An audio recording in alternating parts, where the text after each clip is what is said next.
Vegas, the bright lights hypnotize, the lure of money gratifies. But amongst the glitz sits a venue with a different kind of jackpot. The gunslinger Mike Skinner is trying to reclaim his prize. Ron Hornaday wants it all to himself. Hit me, boys. The Truck Series setup is about to double down.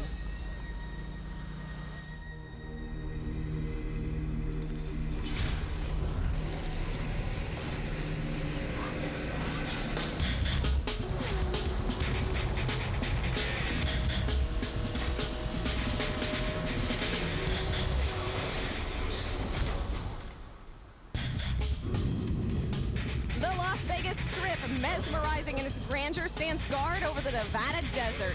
10 miles away sits the Las Vegas Motor Speedway. No cha-ching of slot machines out here, but plenty of noise, lots of lights, and an incredible show all its own. You are about to be set up.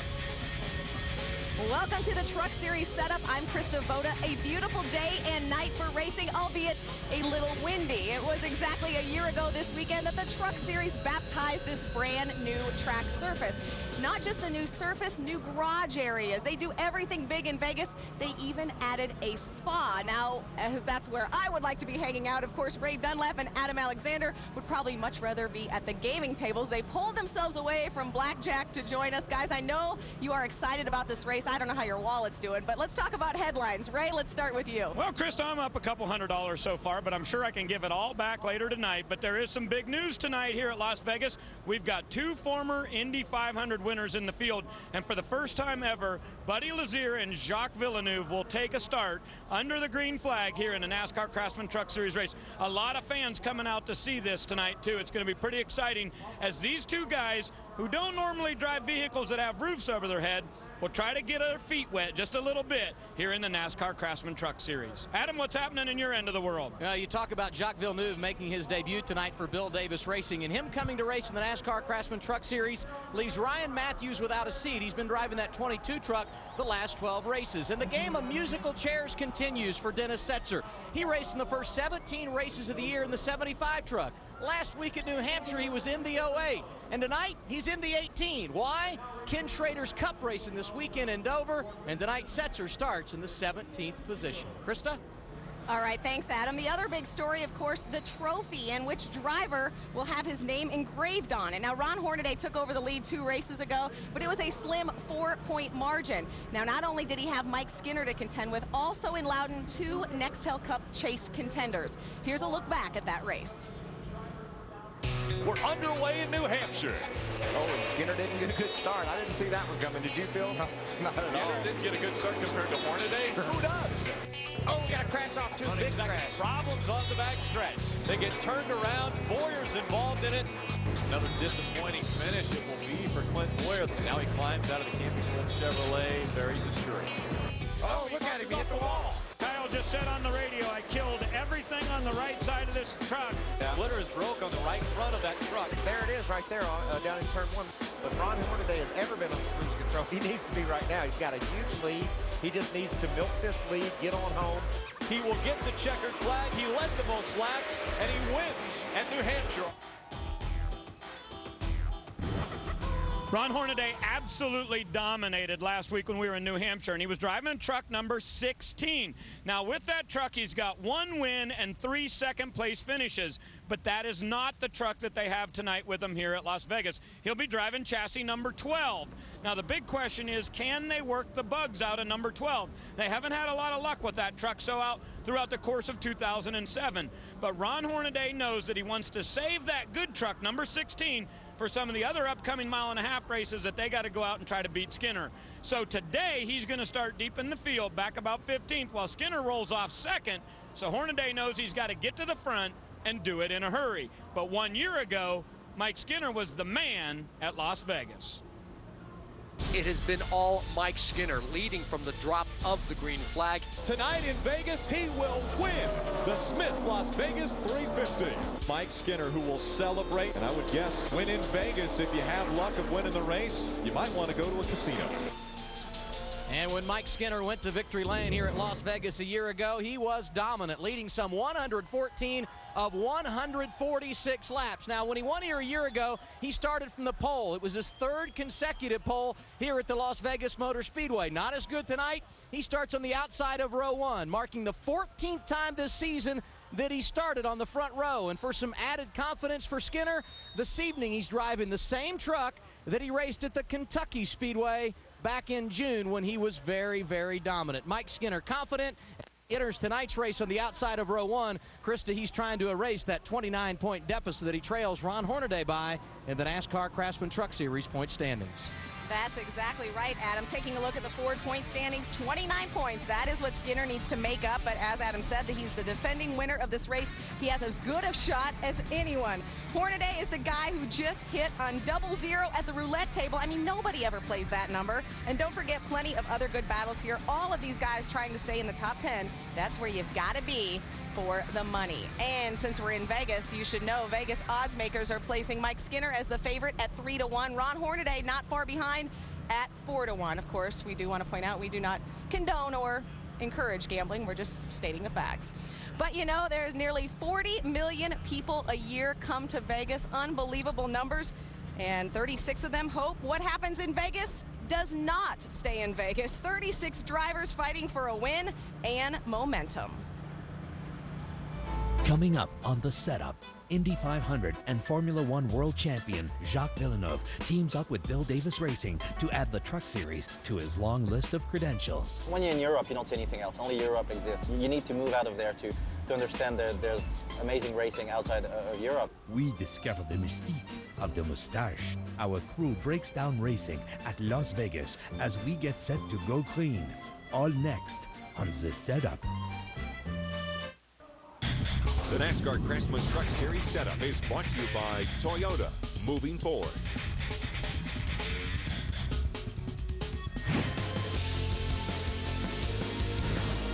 And Jacques Villeneuve wins the 1995 Indianapolis 500.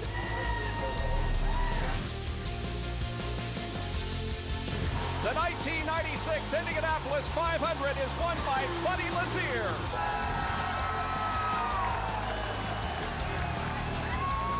Welcome back to the Las Vegas Motor Speedway. This city is always bringing in the big names. Tonight, 2 open-wheel drivers who both won the Indy 500 will make their NASCAR debut in the Truck Series. And one of those guys not only won the Indy 500, he is a former F1 and kart champion. He is now driving in the Truck Series for one of the very best teams, one of the most successful, Bill Davis Racing. I know a lot of people in F1 don't understand turning left. I always loved the ovals, and that's what I was missing in Europe. When you're in Europe, you don't see anything else. Only Europe exists. You need to move out of there to understand that there's amazing racing outside of Europe. And I only found out really about NASCAR when I started racing myself. It's been 23 years since Jacques saw his first green flag. In that time, he's taken the checkers at Indy, raced at Le Mans, and was crowned a Formula One World Champion. Now, at the age of 36, he's ready to try something a bit foreign to him. Fenders. Big springs. I have a lot to learn because it is very different than what I was driving in Europe than Formula One. So it'd be stupid to come here and think I would just suddenly now it all works out. All modesty aside, Bill Davis Racing has enjoyed unprecedented success in the Craftsman Truck Series. Through only 17 races this season, the team has accumulated 7 wins, 10 poles, and 22 top 5s. It's a proven track record that BDR hopes will translate for Jacques. So can he win the truck race this year? Obviously, you guys can win the truck races. I wouldn't be surprised. It wouldn't surprise me a bit. You know, we've got a successful truck program and trucks that run up front and win races, and he's got good teammates to pull from, and, you know, it just makes sense. You know, this is a big old heavy sled compared to what he's accustomed to, but it is a race car. A race car is a race car. They got 4 tires, and they got springs and shocks. It's just going to be a little bit of a learning process. The key thing right now is to learn. I've been wanting to do NASCAR for a while now, and I think it's important for the team to find out what I'm made of. Before the apex, the rear would snap a little bit. Then the rear would get tight and the front would be heavy but under steering after that. I've never heard anybody with so much description the first day. And remember, he's been doing this for a long time. Yeah, it's not easy. I wanted to find out what NASCAR was all about. But until you sit in one of the cars, you have no idea how it drives and if you're actually going to enjoy it. And so far, it's been amazing. F1 meets the Truck Series, but not for the first time. Villeneuve will be the third F1 driver to wheel a truck. Alicio Salazar ran Watkins Glen in '97, finishing 17th. Olivier Beretta also finished 17th 2 years later at Topeka, but both of those were on road courses. Villeneuve's debut will be on an oval. And Buddy Lazier won the Indy 500 in 1996.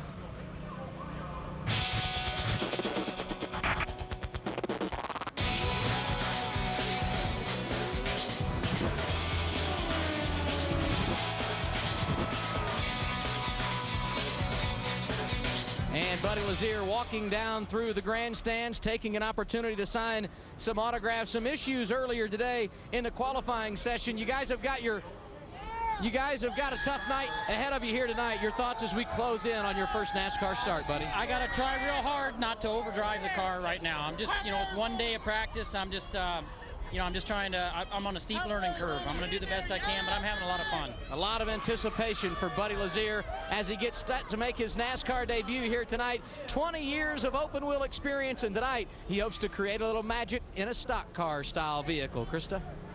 All right, thanks, Adam. And it seems the NASCAR gate has swung wide open for the open wheelers. I feel racing in kart in IRL, it's still fantastic, but you just cannot argue with NASCAR's popularity. Of course, our two most popular guys, Rick Allen and Phil Parsons, are upstairs. Guys, let's hear your thoughts on this transition, the guys coming from open wheel to stock car racing, and of course, tonight's race as well. Well, first of all, we both shaved those mustaches that you saw before we went to the last commercial break, because we'll talk about mustaches later. But, Phil, I think the biggest question mark that's going to happen tonight is, can they handle a heavier vehicle than what they're so accustomed to? These are two of the best drivers in the world. And the thing that impresses me the most about both of these drivers is the overall theme is we're here to learn. You heard Buddy Lazier just now tell Adam that I'm here to learn. I've got a steep learning curve, and I want to get started today. And Jacques Villeneuve is one of the greatest drivers in the world. World champion, Indy 500 winner, kart champion, and he's here to learn. I just talked to Slugger Lobby, the team manager over there. He said it's incredible how perceptive he is and how quickly he learns and how quickly he adapts. He said, now this is going to be all new when we throw him out here with 35 other trucks. He said, but again, he's got so much talent, so many, the credentials are impeccable. I look for both of these guys to be successful. Maybe not here tonight, but long range. We're going to keep our eye on those two drivers, those open wheel drivers, making their debuts tonight in the NASCAR Craftsman Truck Series. The other thing that we've got to keep our eye on is a Mike Skinner and a Ron Hornaday battle for the 2007 championship. This points battle is really heating up. It really is, and both of these guys have had such terrific years. I mean, we hated to see Skinner have a problem at Gateway a couple weeks ago, and that took him out of the point lead. And but beyond that, with a bad race at ORP, he's been just flawless. He's had incredible finishes, wins, top fives. And Ron Hornaday, worst finish this year is 11th. Yeah. So these two guys know how to win championships. They won the first two Truck Series championships in 1995 and 1996. They're going to battle down to the wire. I think right now that it's probably a two-man race. If Ty Bodine or Travis Kvapil is going to want to make a dent in this, they're going to have to do something really special because these guys aren't going to falter. Right. Well, Travis Kvapil has done something special already. He won the pole for tonight's race. So we're going to be keeping our eyes on the two open wheelers as well as our points battle taking place for the 2007 championship. Kristen. And Rick, speaking of that points battle, there are a look at the numbers. The battle to the finish. Our top two guys, Ron Hornaday leads Mike Skinner by 29 points. You see starts, wins, top fives. Very comparable. Obviously, Ron Hornaday leads in the top fives category, and Mike Skinner running away with the laps led. Rick and Phil will be taking over soon as we get closer to throwing the flag. That's the color of money. There are over 1,700 licensed gambling venues in Vegas, which is Brendan Gaughan's hometown. There he is having a little fun. This Speedway, not a casino, but it's about to pay out some serious money.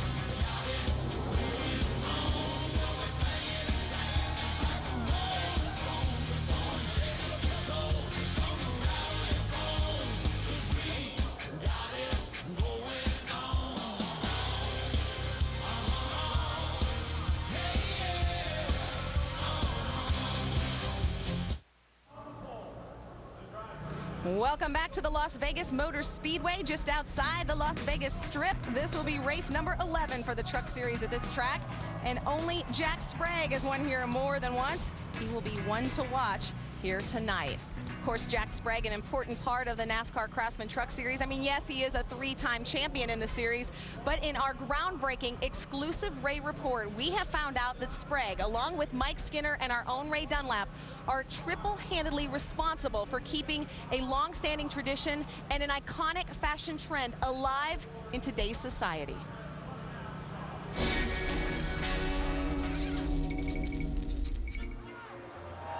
There we go.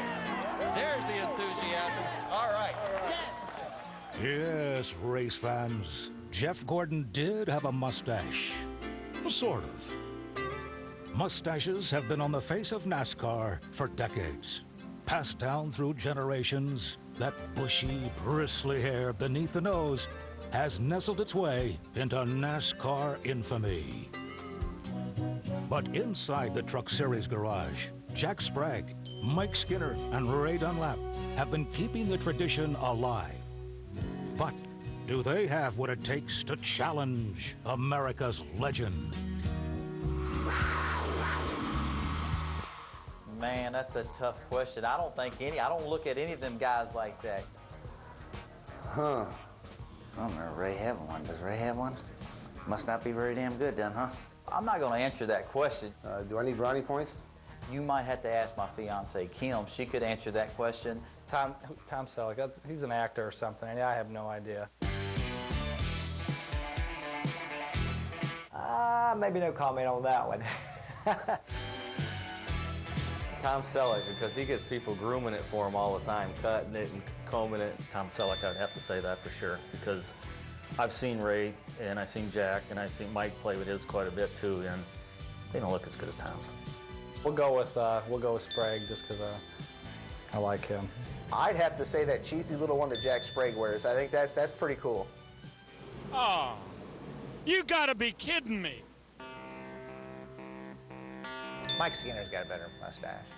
Oh, Mike Skinner. It just fits his style, so I think it's Mike Skinner for sure. Well, Mike Skinner, you look like you're in great shape for that long, hot day in the sun in Martinsville. I'm faking it. Mike Skinner. Jack Sprague. Dunlap, I guess. Ray Dunlap. Ray's had his on just about as long as the rest of them, so, you know, me and Jack and Mike, we all shave them off every once in a while because we get tired of coloring them in, so Ray's hanging around. I'm not going to answer it. I can't tell you.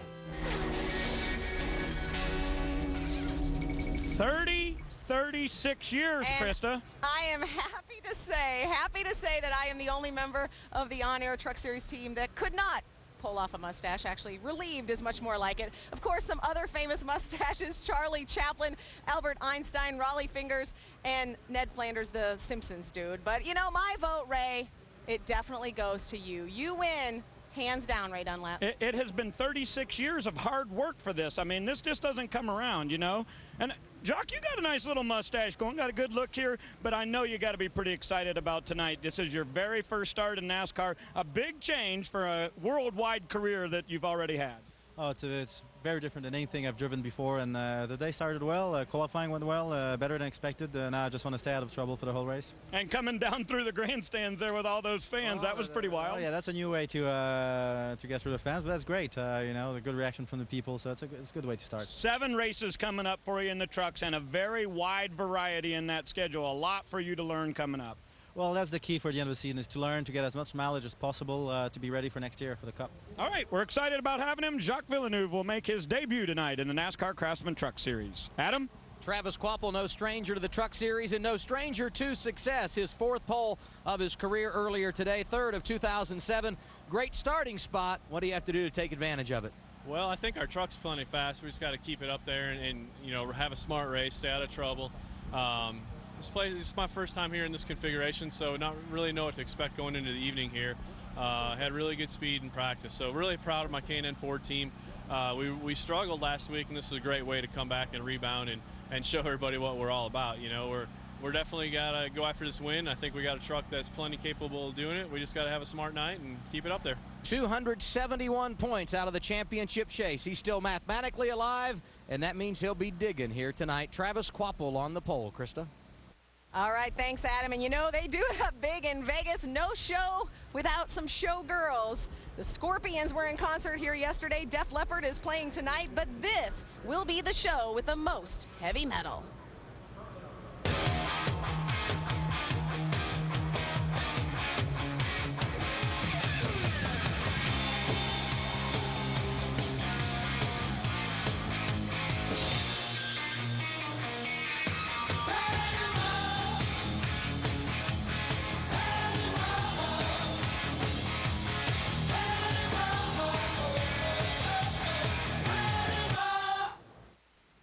High banks and tremendous speeds set the stage for a run to the championship. The question is not if the move is going to come. The question is going to be when and by who.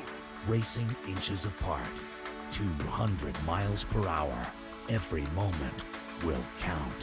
Where's he going to make his move? There's no margin for error. Oh, there they go. Catch all the Truck Series racing action from Talladega at 3:30 p.m. with the setup, followed by the green flag. Live, only on Speed. That says it all. The trucks took on Talladega for the first time last year. It was a huge success. Our coverage begins with qualifying at 1 p.m. Eastern. Race begins at 3:30. Speed will be live at Talladega from noon until midnight.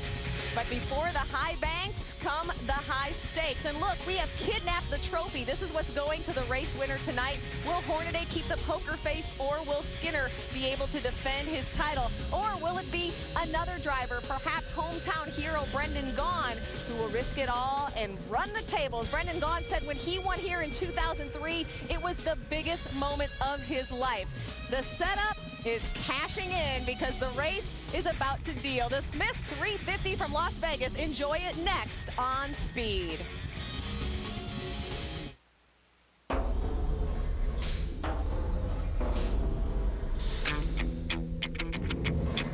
"36 trucks, 146 laps, one man." He will get the checkered flag. He led the most laps, and he wins at New Hampshire. Only one man can catch him. It has been all Mike Skinner.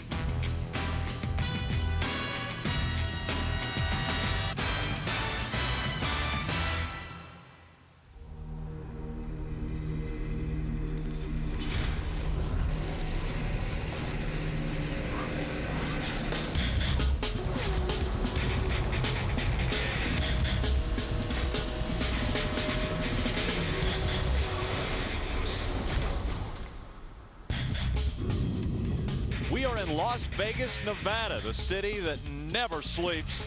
About 10 miles north of the Strip. It's the Las Vegas Motor Speedway. Welcome to the NASCAR Craftsman Truck Series Smith's Las Vegas 350.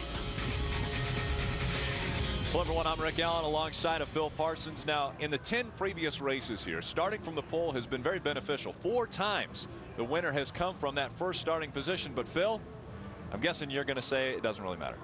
The only thing that matters at this racetrack is what happened last year, because this was a completely reconfigured, redone racetrack for the 2006 season. So anything happened prior to that just happened to be at the same facility. But what a great job they did here at Las Vegas Motor Speedway.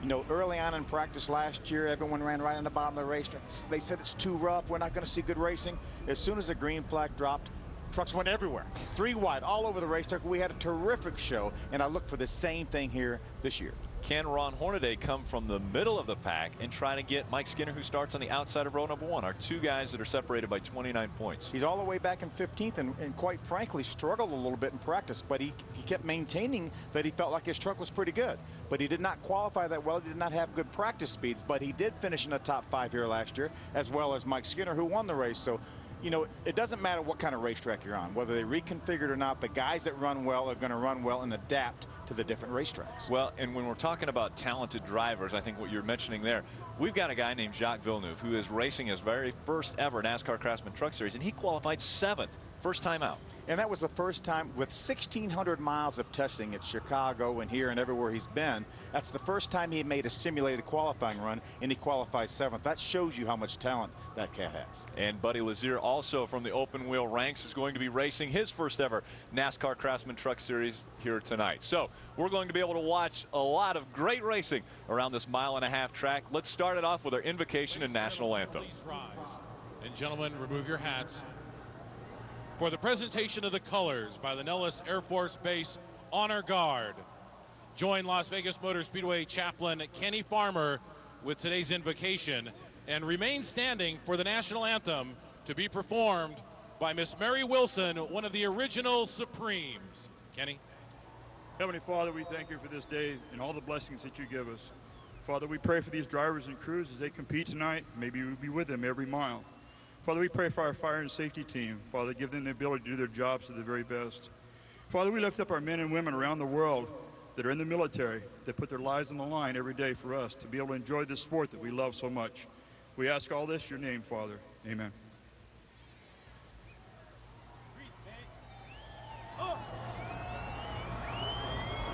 Oh, say, can you see by the dawn's early light what so proudly we hailed at the twilight's last gleaming, whose broad stripes and bright stars through the perilous fight o'er the ramparts we watched were so gallantly streaming, and the rocket's red glare, the bombs bursting in air, gave proof through the night that our flag was still there.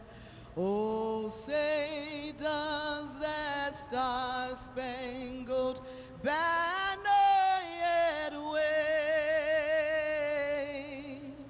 o'er the land of the free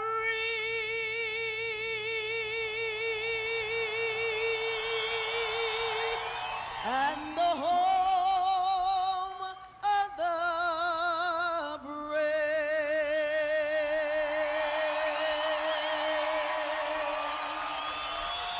Ladies and gentlemen, that was Mary Wilson, one of the original. Another spectacular crowd on hand to witness what could only be described as excitement in Vegas. The NASCAR Craftsman Truck Series on Speed is brought to you by the Ford F-150, built for tough, by the official tools of NASCAR, Craftsman, and by Fastenal. We get it right. Again, welcome back to Las Vegas, Nevada, just off the backstretch, Nellis Air Force Base, located less than a half mile from the backstretch. They actually call our backstretch Nellis Straightaway.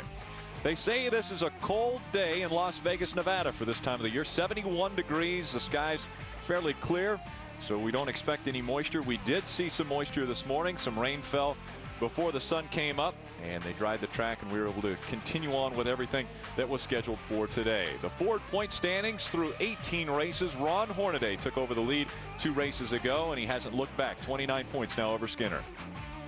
I'm telling you, 271 points for Travis Kvapil, 298 for Ty Bodine. You know, they're on the outside looking in. Johnny Benson in 5th right now. I just think there's no way with the limited amount of races we have to go. Phil, I really want you to talk a little bit about our waste management track description, since you are the biggest advocate of everything prior to last year doesn't mean anything because of this new configuration. Absolutely. You see the banking in the corners 20 degrees. It used to be 12 degrees, which is flat as far as a race car driver goes. The front straightaway, back straightaway, now banked 9 degrees. front straightaway, 2,275 feet. One of the fastest racetracks that we run. Speeds upwards of 185 miles an hour on the straightaways here. They'll be moving very quickly as we look at our MSD Ignition race analysis. Again, 36 trucks will be starting tonight's race. It's 219 miles, 146 laps. And the number that you're probably asking is, why do they call it the 350? Well, that's 350 kilometers. Our pit window looking to be around 60 to 65 laps. Let's fire the engines. Let's go down for the command. Ladies and gentlemen, for the most famous words in motorsports, let's welcome Big Machine recording artist, Miss Danielle Peck. Gentlemen, start your engines!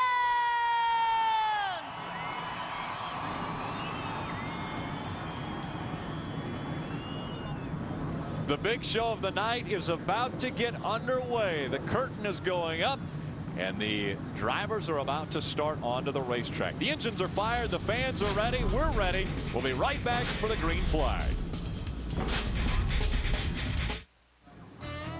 Shadows becoming longer as the sun is beginning to set on this racetrack. The lights are on, and the fireworks about to begin as the trucks are all in line.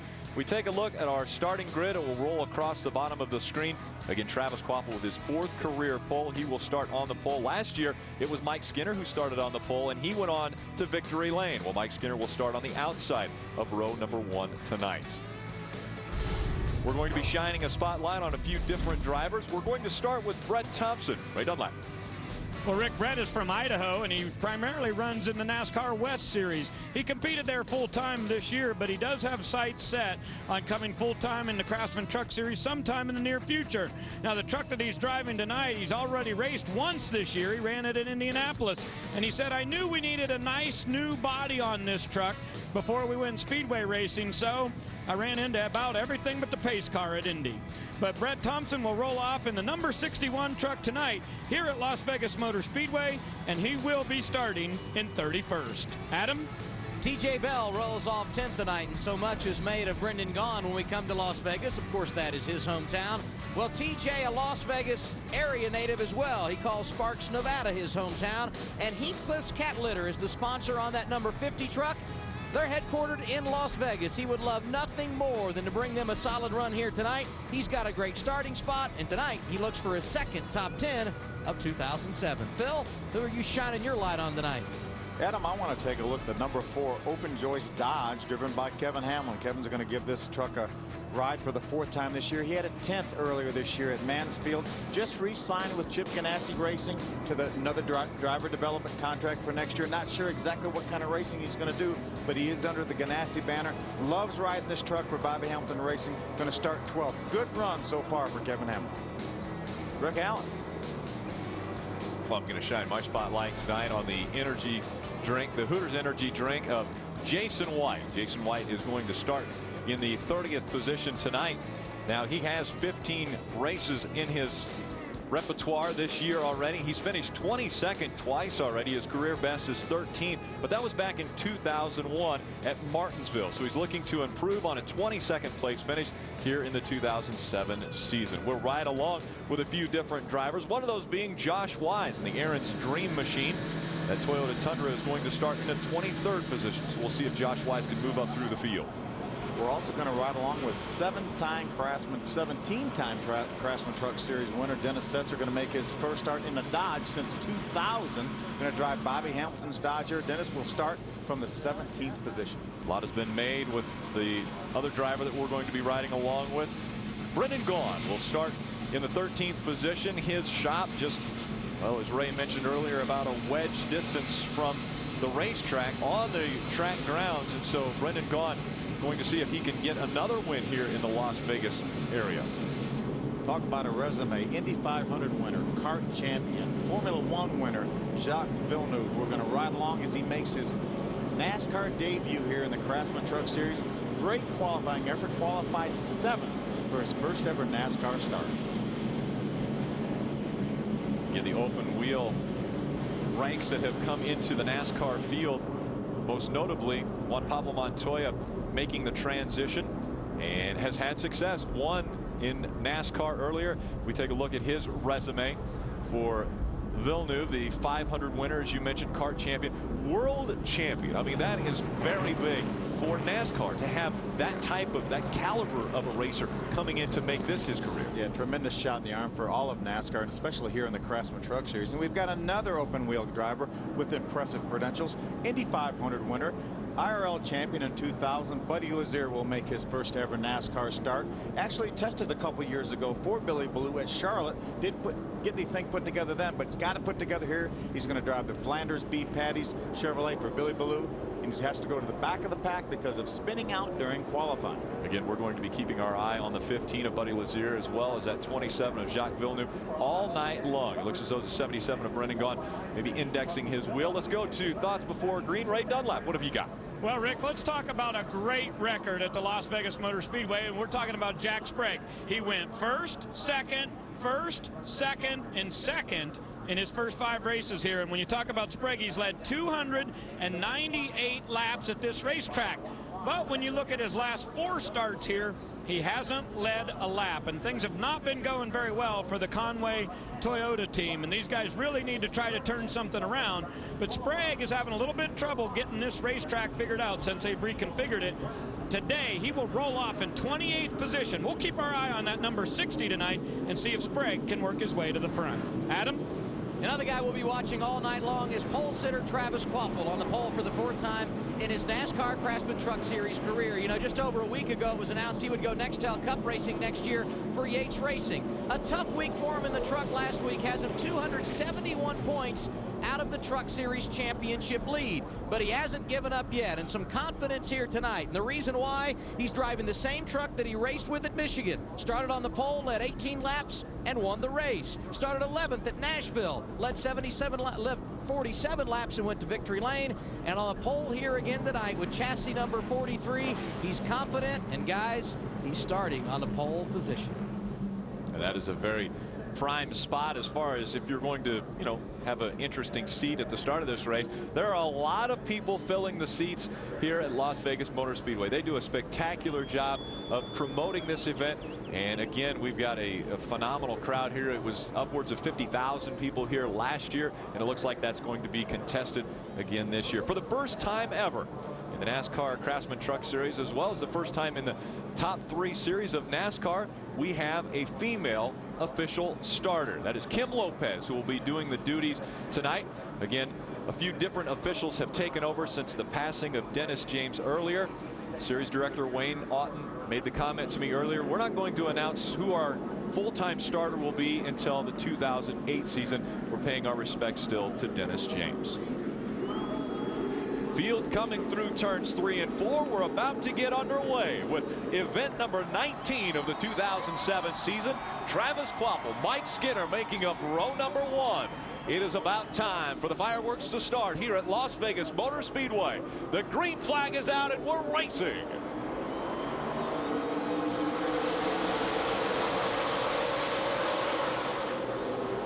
Mike Skinner's going to fight back on the outside. There is a groove down there on the outside. There was a question mark a year ago. Can they go 2 and 3 wide? That question was answered on lap number 1, and it again looks as though we're going to stay 2 wide around this racetrack. Bodine pulls up behind Mike Skinner, gives him a little draft. Looks like Mike Skinner may get this first lap here. Skinner with an impressive start here. He goes in front of Travis Kvapil. Kvapil tucks in behind. Skinner leads lap number 1 at Vegas. And 5 bonus. That knocks that gap down just 5 points. It was 29 coming into tonight's race. And again, Hornaday way back in the field starting 15th, but he is on the move toward the front. He made the comment earlier in qualifying, we think we've got a good setup for the race. He's trying to pass the 07 of Tim Sauter. There's Matt Kraft on the 88 right behind him. Gray, what's Hornaday saying on the radio? Well, he said before the race even began, Phil, that he's really happy about the way the truck turns in the corner. It goes everywhere he wants wants it to. He was happy with it. The only problem was he was flat-footed most of the way around here, and it just wasn't making any speed when they were running individual single laps and trying to get ready for qualifying. But I have a feeling that they're going to be okay here as he tries to settle in a little bit, and this racetrack is changing right now. We're about to have full shade all the way around the racetrack, and throughout practice today and during qualifying, we had bright sunshine. We used to automatically think that when a racetrack got cooler, you got more grip and the trucks would tighten up. Not so here at Las Vegas. Last year, most of the crew chiefs and drivers said this track actually got looser the darker and cooler it got. Well, amazingly enough, too, Phil, in practice, we do not normally see trucks running like this. Right now, Mike Skinner, Travis Kvapil are nose to tail, very close together. In practice, you see them spread out all over the racetrack. So it's really got to be a little bit different handling. It really is. But again, Mike Skinner was here last year. He won that race. Travis Kvapil's never been here before today and sat on the pole. Look who's on the move. Jacques Villeneuve moving up toward the front. Adam. Well, and he actually had dropped back a handful of positions after starting 7th. He was back to 17th in the running order. That's where he sits right now. Very cool and calm in the opening laps. Spotters taking him through, tell him to hold his line and that he will be good as the night goes on. Villeneuve came back on the radio, said truck is very loose. You know, Jacques Villeneuve is here to learn. You know, sure, he'd love to win the race, but that's not what his primary objective is, and that's what really impresses me about Jacques Villeneuve and Buddy Lazier. They know they have a steep learning curve. As good as they are, as impressive as their careers have been, Jacques Villeneuve, with all the testing he's done, and Slugger Lobby told me 1,600 miles, he's never raced around any other truck, so it's all new experience for him. That's the impressive thing is they talk about the big picture. You know, I've got to get seat time. I've got to get track time. And what better place than to learn right here at the Craftsman Truck Series. Look at this. Travis Kvapil going onto the apron, takes the top spot away from Skinner. Yeah, Travis Kvapil's going to make a statement. I had the best truck in practice. I had the best truck in qualifying, and I've got the best truck for this race. Travis Kvapil very, very optimistic and is confident, I think, as I've ever seen Travis Kvapil coming into a race. Here comes Todd Bodine. He's looking to take second away from Skinner. Pokes the nose underneath the 5 of Mike Skinner, and so now Skinner drops back to 3rd. Adam, are they worried about something? And yes, they are, Rick. After Kvapil went around Skinner, Skinner came on the radio and said right front going down, right front going down. Right after that, you guys talked about Todd Bodine going around for position, and he's got more company in his back door now. Chad McCumbee trying to go around Skinner. Issues early for the championship contender. Amazingly enough, only 8 laps into this race, and Skinner already worried about that right front tire. It looks like his truck is really tight right now. You see in the center of the cone, he has to chase the truck up the hill. There's Buddy Lazier right there. Had to go to the back of the pack. Currently being shown right now in the 32nd position in Billy Ballou's truck. Yeah, those are our open wheelers, Jacques Villeneuve and Buddy Lazier, jumping into the NASCAR Craftsman Truck Series here at the Las Vegas Motor Speedway. But he's the 6th different driver to drive this truck this year, Billy Ballou's truck. They won with Shane Neal back a few years ago with this very truck. We talk about the woes of Mike Skinner. Well, Ron Hornaday, who started 15th, has already made his way up into the top 10. And so that points battle between Ron Hornaday and Mike Skinner looks as though that gap might get a little bit larger tonight. But it was there, looks to the inside of Brett Thompson in the 61. Good side-by-side racing. Good experience for Buddy Lazier here in the Truck Series. Here comes Eric Darnell, going to try to take over the 4th position from Skinner. Darnell rides a little bit higher line. Skinner maybe a little more hesitant if he thinks that right front tire is headed down. As Darnell moves into the top 4, his teammate Travis Kvapil leading the field around Las Vegas Motor Speedway. Bodine, McCumbee, Darnell, and Skinner rounding out our top 5. Smith's Las Vegas 350 continuing. It's been Travis Kvapil ever since he's taken over the top spot from Mike Skinner. Skinner has dropped back because of issues. He feels like his right front tire may be going down. And as he is going back, Todd Bodine has reeled in Travis Kvapil. As strong as Kvapil's truck is, Todd Bodine looks even stronger. Yeah, Todd was a couple tenths of a second quicker that time than Travis Kvapil. Mike Hillman Sr., team manager for Germain Racing, said they had an excellent truck. He's right. Todd Bodine won this won at this racetrack back in 2005. That was under the different configuration when it was just 12 degrees of banking in the corners, not the 20 degrees that we have now. And so Todd Bodine looking to maybe grab a second win at Las Vegas Motor Speedway. And Quapple with a very strong truck all through practice, that he was able to grab the front spot, his 4th career pole. And Todd Bodine starting this race in 4th, currently in the 3rd spot. Chad McCumbee with a very impressive run here, Phil. Boy, it really is. Chad did a great job qualifying, had a good one, was good in practice, giving that 8 truck the best ride it's ever had. Right behind Chad, the 21 of John Wood. You know, that's the Air Force sponsored truck right there. You know, it's the September 18th was the 60th anniversary of the U.S. Air Force, and we've got 400 airmen and women and their families here in attendance tonight. Isn't it amazing? You think back to 60 years ago. We're talking 1947, and we had an Air Force back then. That's right. In 1947. Very impressive. We actually spent a little time with an Air Force officer while we were down here, and gave us a little more perspective on what takes place with combat controllers. And so we wanted to thank, they call him Pimp, a good friend of ours, and actually a friend of Brendan Gaughan. He's always with him at the team. We continue to drop back and look through the field just a bit, as now Travis Quapple is caught up to some of the slower lap traffic, and that allows Todd Bodine to get right on the back bumper, and it looks as though Bodine even thinking about checking to the inside of Quapple for maybe the pass. Brett Thompson, they just went by right before that. Buddy Lazier went a lap down here early on in the going. Travis Quapple right now, and the 30 of Todd Bodine, very, very similar. There's Ron Hornaday. The point battle is right there, Adam.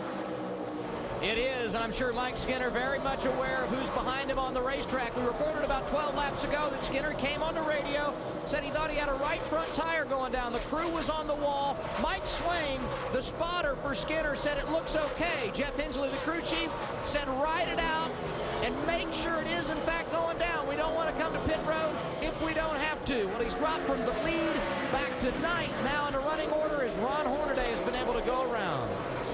There's Brendan Gaughan up in that high line in the South Point Chevrolet. You knew he would get up here. I mean, he runs the high line at racetracks where there is no high line, and they have a high line here at Las Vegas.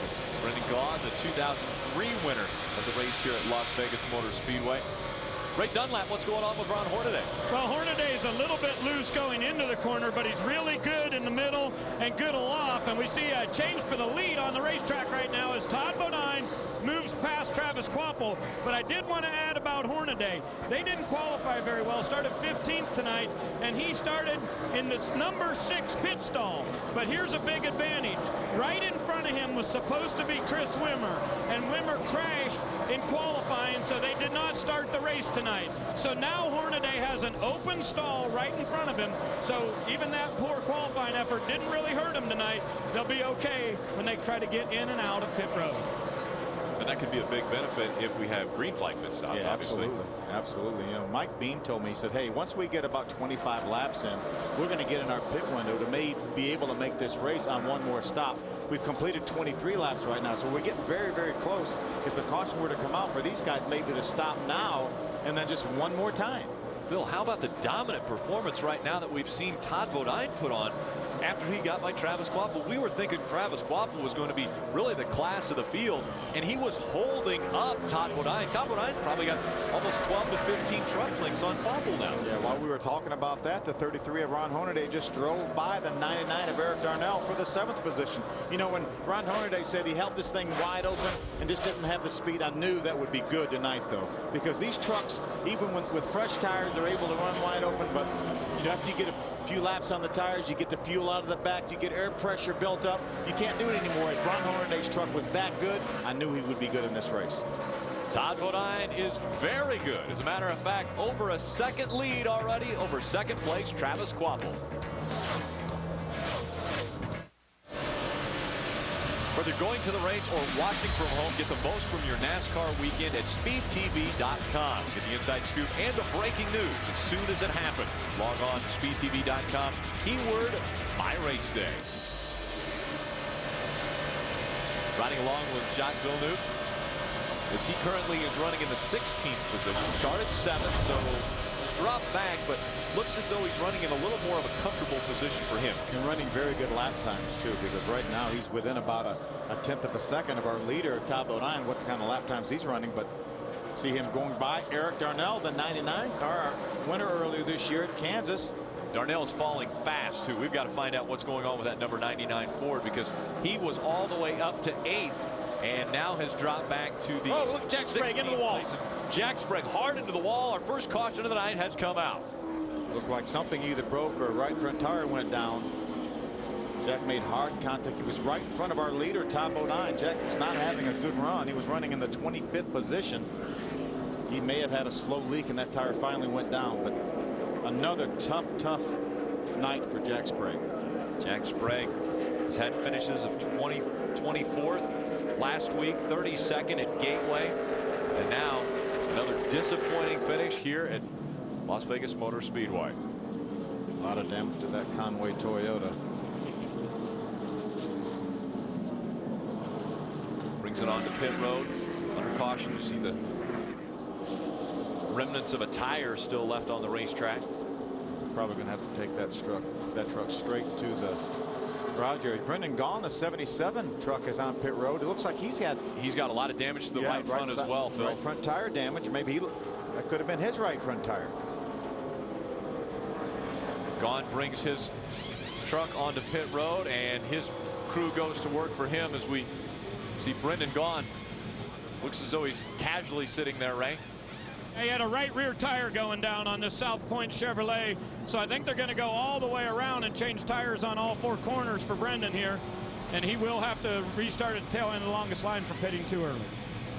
But he had to come in, Phil. I mean, look at the damage to the right front of that truck. Yeah, absolutely. He's going to be very fortunate not to lose a lap here. Fortunately for him, the caution came out, but a tremendous amount of damage to the right front corner of that South Point Chevrolet. Leaders are coming down pit road. Here comes Todd Bodine leading the field. Again, Todd Bodine was such a dominant truck. John Wood got into second just behind him, and they come onto pit road. They're coming to you, Adam. And Mike Skinner going to come in running in 9th. Not bad, considering he said on the radio, we do have a flat right front tire. I was just hanging on to it the best I could. It's going to be 4 tires, fuel, and a couple of chassis adjustments. Skinner also said debris from Sprague's truck may have hit his. It looks to be good now. Tires going on the left side as we go to Ray Dunlap.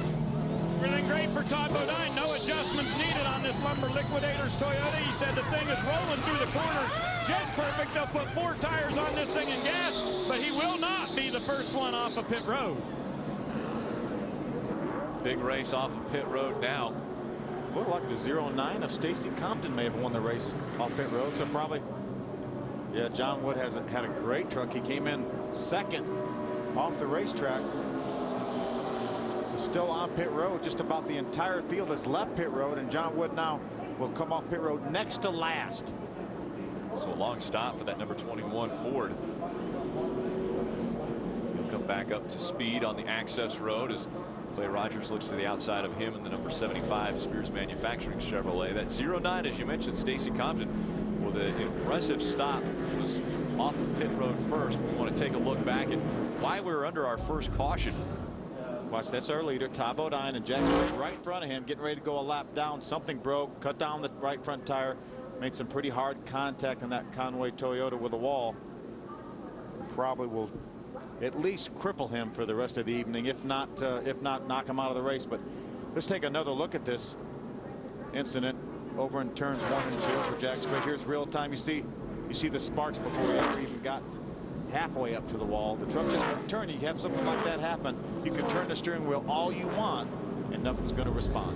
Thank goodness for the safer barrier too, Phil, because I mean that was a hard hit right there that he hit into that wall. We see our Aaron's lucky dog Chad Chaffin will get the Aaron's lucky dog. He will grab a lap back, number 40, and so he will be back on our lead lap. We'll be right back. Welcome back to the desert here in Las Vegas, Nevada. The Smiths Las Vegas 350 underway. We're under our first caution. It was Jack Sprague who had a right front tire going down, got into the turn 3 wall very hard, and so he was on pit road and having work done. And as he was doing that, Brendan Gaughan under caution coming down the backstretch. Take a look at this and listen.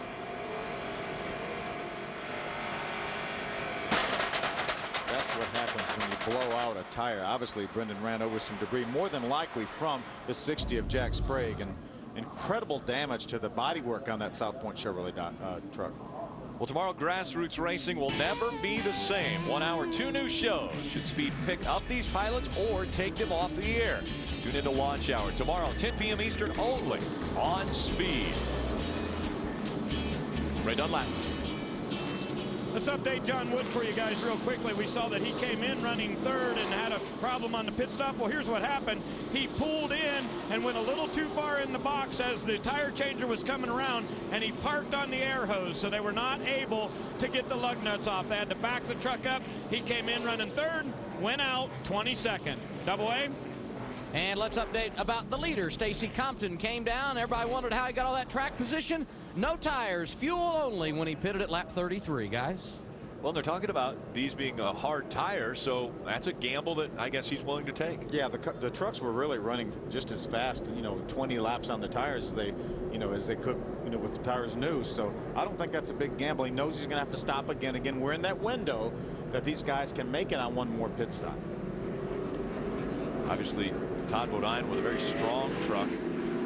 He had put almost 2 seconds between himself and the second place truck of John Wood when that caution came out.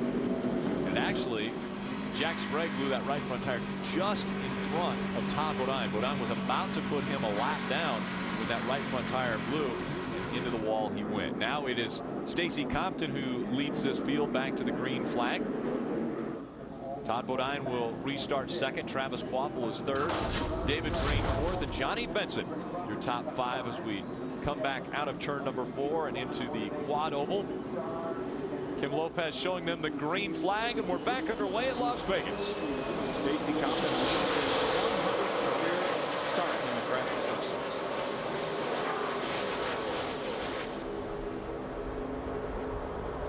I think Todd Bodine's going to waste much time as he goes to the outside of Stacy Compton. Going to bring the 6 of Travis Kvapil with him. Those two trucks strongest early on. Again, it was Bodine who we thought was going to have to work to stay up with Travis Kvapil. Now let's see if Travis Kvapil can stay anywhere near Todd Bodine. Yeah, Todd was right down on the bottom of the racetrack, and it looked like Travis lost the front end there a little bit for just a moment. Lost a truck length or 2. Dennis Setzer in that Fastenal Dodge. Goes to the inside of Scott Lynch, the 29 Dodge. Setzer running 11. It's TJ Bell on the outside. Actually just got by the 18 of Dennis Setzer. TJ had an excellent qualifying run. Qualified up in the 10th position, Adam. Well, let's start and talk a little bit about Rick Crawford. We talked about pit strategy for Stacy Compton. Crawford started deep in the field tonight in the 25th position. He was working his way toward the top 10, and right side tires only put him into the 5th position on the racetrack. Now we talk about Johnny Benson, the guy that's behind him. There you see Crawford, and just behind him, Johnny Benson. Benson started 22nd tonight. He was great on that first run. Drove his way into the top 10 from 22nd. A solid pit stop. They fixed a loose handling race car. He took 4 tires, and he finds himself in 6th, guys. And again, Johnny Benson starting in the 22nd position has moved all the way up to 6th. He is our Fastenal fast start. Johnny Benson in that number 23 Toyota Tundra. How about that battle right behind them? There's our point leader and second right there. Hornaday on the outside. Ooh, got a spin. Problems with TJ Bell in the number 50. He gets into the wall, backs it up into the wall, and so problems coming out for him. Our second caution of the night. Yeah, TJ was being shown in the 11th position, having a good run. And a Heathcliff cat loader Ford for Jack Roush. Unfortunately, going to be an early exit for TJ. And so our second caution of the night has come out. We have completed 41 laps, going on 42 under caution from Las Vegas.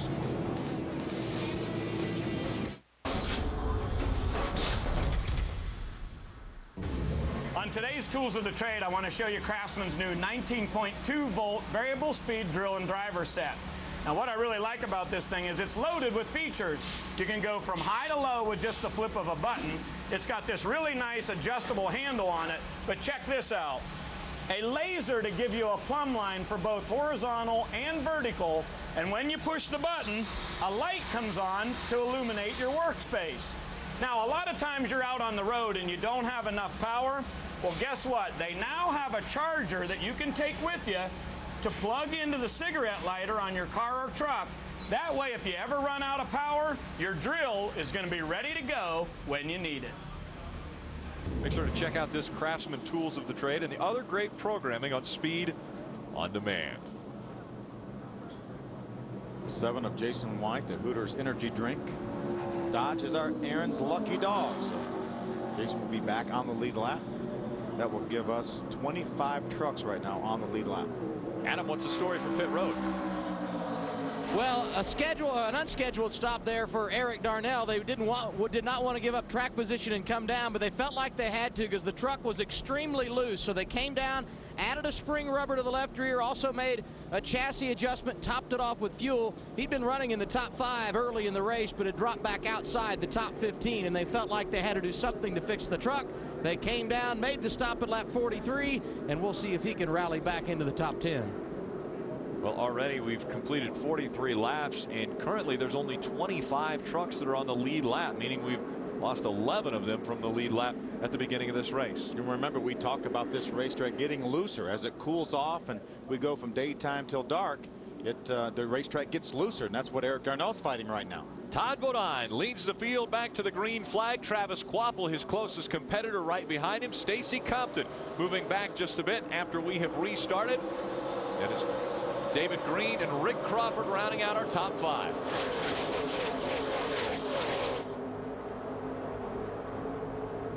See Travis Kvapil driving around the 13, the lap truck of Willie Allen. David Green's having a good run. I'm sorry, Rick. David Green's having a good run right now, being shown in the 4th spot. Yeah, Todd Bodine with a good restart, but it doesn't look as though he's going to shake Travis Kvapil as of yet. David Green holding on to that 4th spot. Ray, what are they talking about? Well, he was real loose early on, Rick, so they decided they were going to try to tighten him up a little bit. Dropped the track bar a round and a half. They came in running 8th on that first round of pit stops and went out 4th. Each and every week we continue to see this Red Horse Racing team on pit road picking up spots for David Green. They do it week in, week out. Picked him up 4 on the first pit stop today. Right now, it looks as though Rick Crawford's going to try to pick up a spot as he has reeled in David Green, trying to take that position away. Green again running in the 4th spot. Travis Kvapil is holding on to 2nd, but it's Rick Crawford that's 5th, just behind David Green. Here comes a gaggle of trucks right there. There looks like Johnny Benson there. The 33 of Ron Hornaday. 13 of Willie Allen, I believe, a lap down truck running on the outside of him. There's David Starr. Moves to the inside of Willie Allen. Here comes Mike Skinner on the inside. Oh, trouble. Problems with the 16. It's Brian Scott taking over that ride for Dave Fuge and actually part ownership. So Brian Scott bringing out our 3rd caution of the night. Brian had some trouble qualifying. Spun out coming off turn number 4. Had to go to the back of the pack, and now he's made some contact with the outside wall.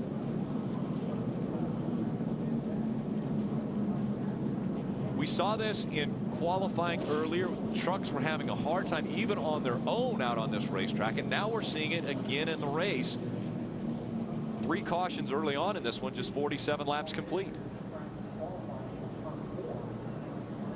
Let's take a look at how this took place, and actually we're going to get a view from Jacques Villeneuve's perspective.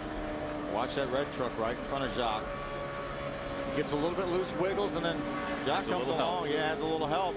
And Jacques makes some more contact, so Jacques will be on pit road here shortly for some repairs to the body of that number 27 Toyota. Again, I think the big story coming in for Jacques and Buddy was braking this heavy vehicle. I'm sure it has got to be so much different than when they're running these open wheel cars. Yeah, I mean, these open wheel cars are so much lighter than these trucks, and they have way better brakes because they have bigger wheels. These are 15-inch wheels on these trucks. You can only get so much of a caliper in there and rotors. So the open wheel cars with such giant wheels get such big calipers and big rotors, and they're able to stop on a dime. Another look. It was right after the initial contact, and then Jacques and Brian made some more contact. Jacques will be coming down pit road here momentarily. Let's take another look at it here. This is slow motion from Jacques on board. Watch the 16 wiggles right there. Then has to chase it. Has to get out of the throttle. And Jacques, he's even closer than it looks on TV from that onboard. He's really probably only 2 trunk lengths behind. He's dead in the throttle, full throttle. And when Brian had to back off the throttle to regain control, then that caused Jacques to run into the back of him. And here he is on pit road. So the 27 is on pit road. The 07, the 77 again of Brendan Gaughan is down there as well. Adam. And they've walked Jacques onto pit road. Not overly concerned about the damage on the front end. They talk about making a chassis adjustment while they're on the pit lane. You can see the crew focusing their efforts on the left front. That's where the damage came when he got into the tail end of Brian Scott. He comes down pit road. And this is a learning experience for Jacques Villeneuve, and he's in some ways learning the hard way as the crew goes to work on this damaged race truck, but he will, without a doubt, be able to continue here tonight. A historic number there, the 27. Jacques' father running that number. Yeah, for Ferrari, Gilles Villeneuve. And then Jacques made a lot of success with that number. That's the number he had when he won the Indy 500 and the kart championship back in 1995. Continuing on with the legacy. Again, they continue to work on that race truck. Contact was made between Jacques and the 16 of Brian Scott. That's why they're in there working on the front end of that truck. We are under our 3rd caution of the night from Las Vegas Motor Speedway. Out in front of the field, it's still Todd Bodine.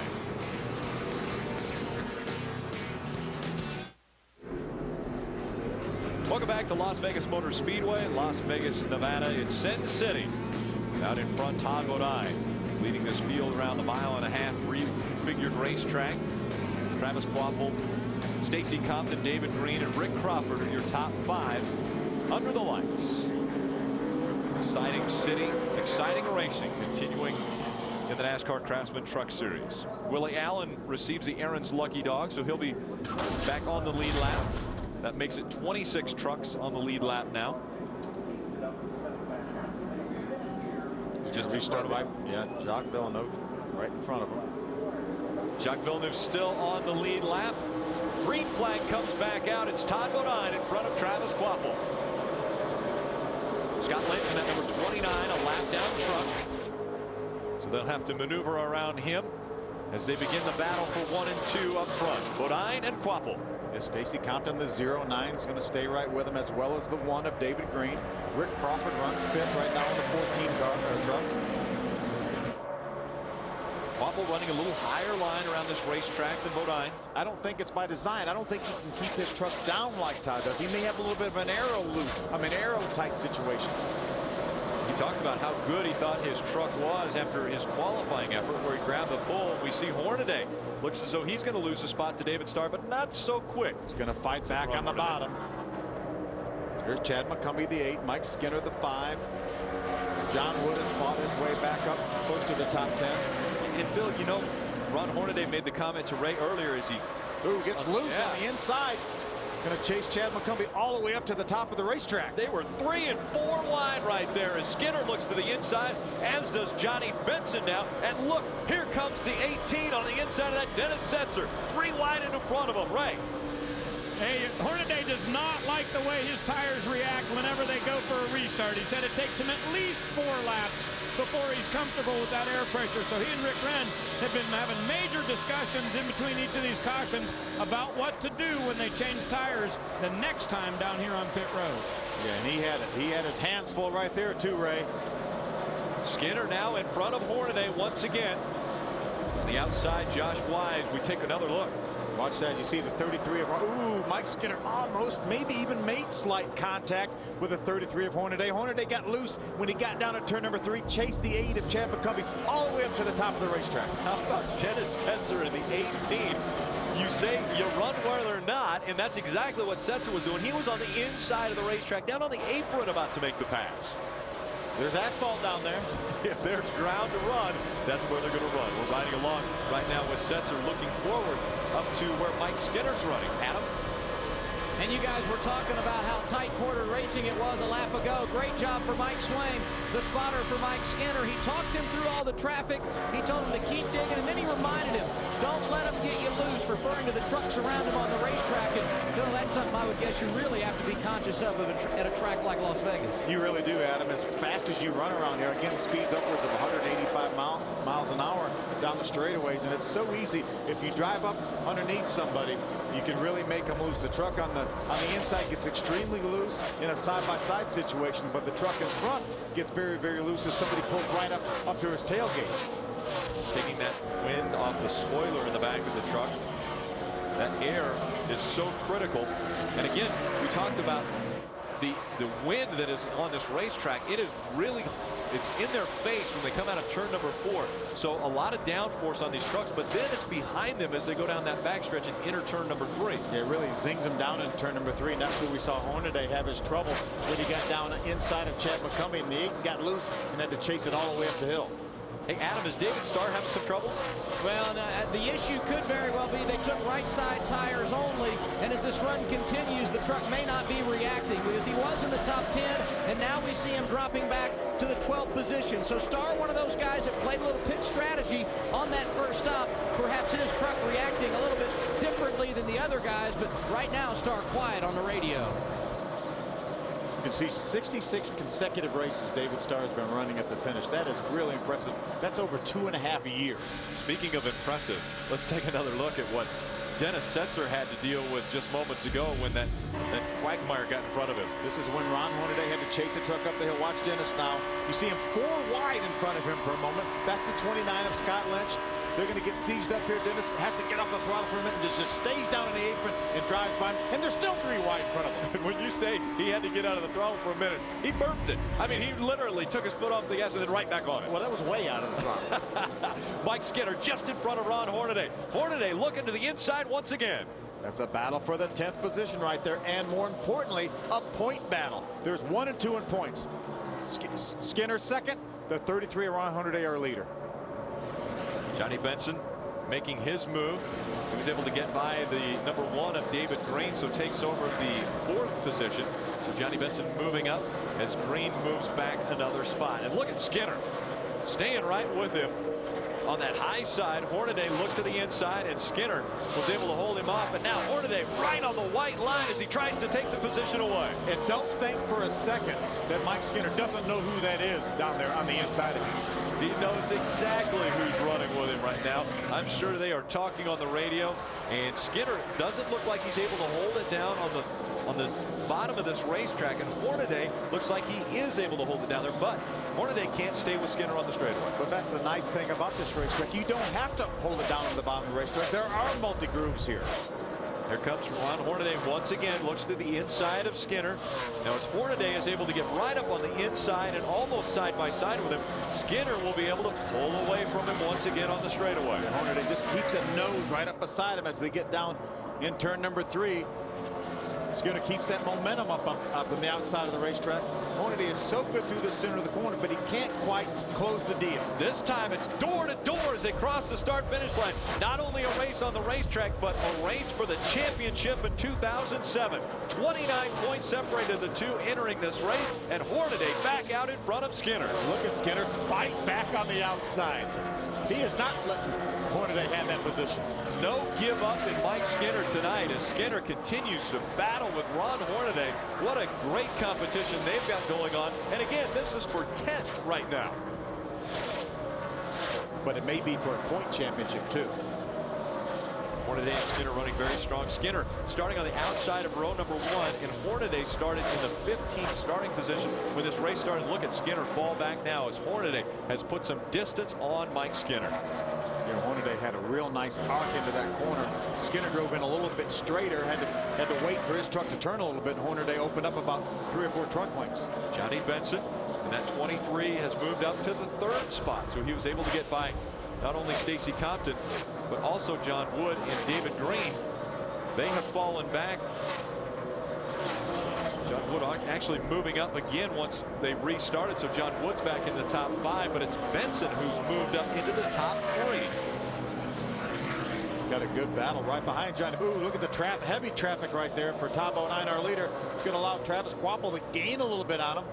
He was a second behind Todd Bodine the last time they went across the start-finish line. This time, he's 1/10 of a second behind. So Todd Bodine has lost all of that lead that he had on Travis Kvapil. Kvapil all over his back bumper. Good battle between teammates. That's the Zaxby's Ford on the outside.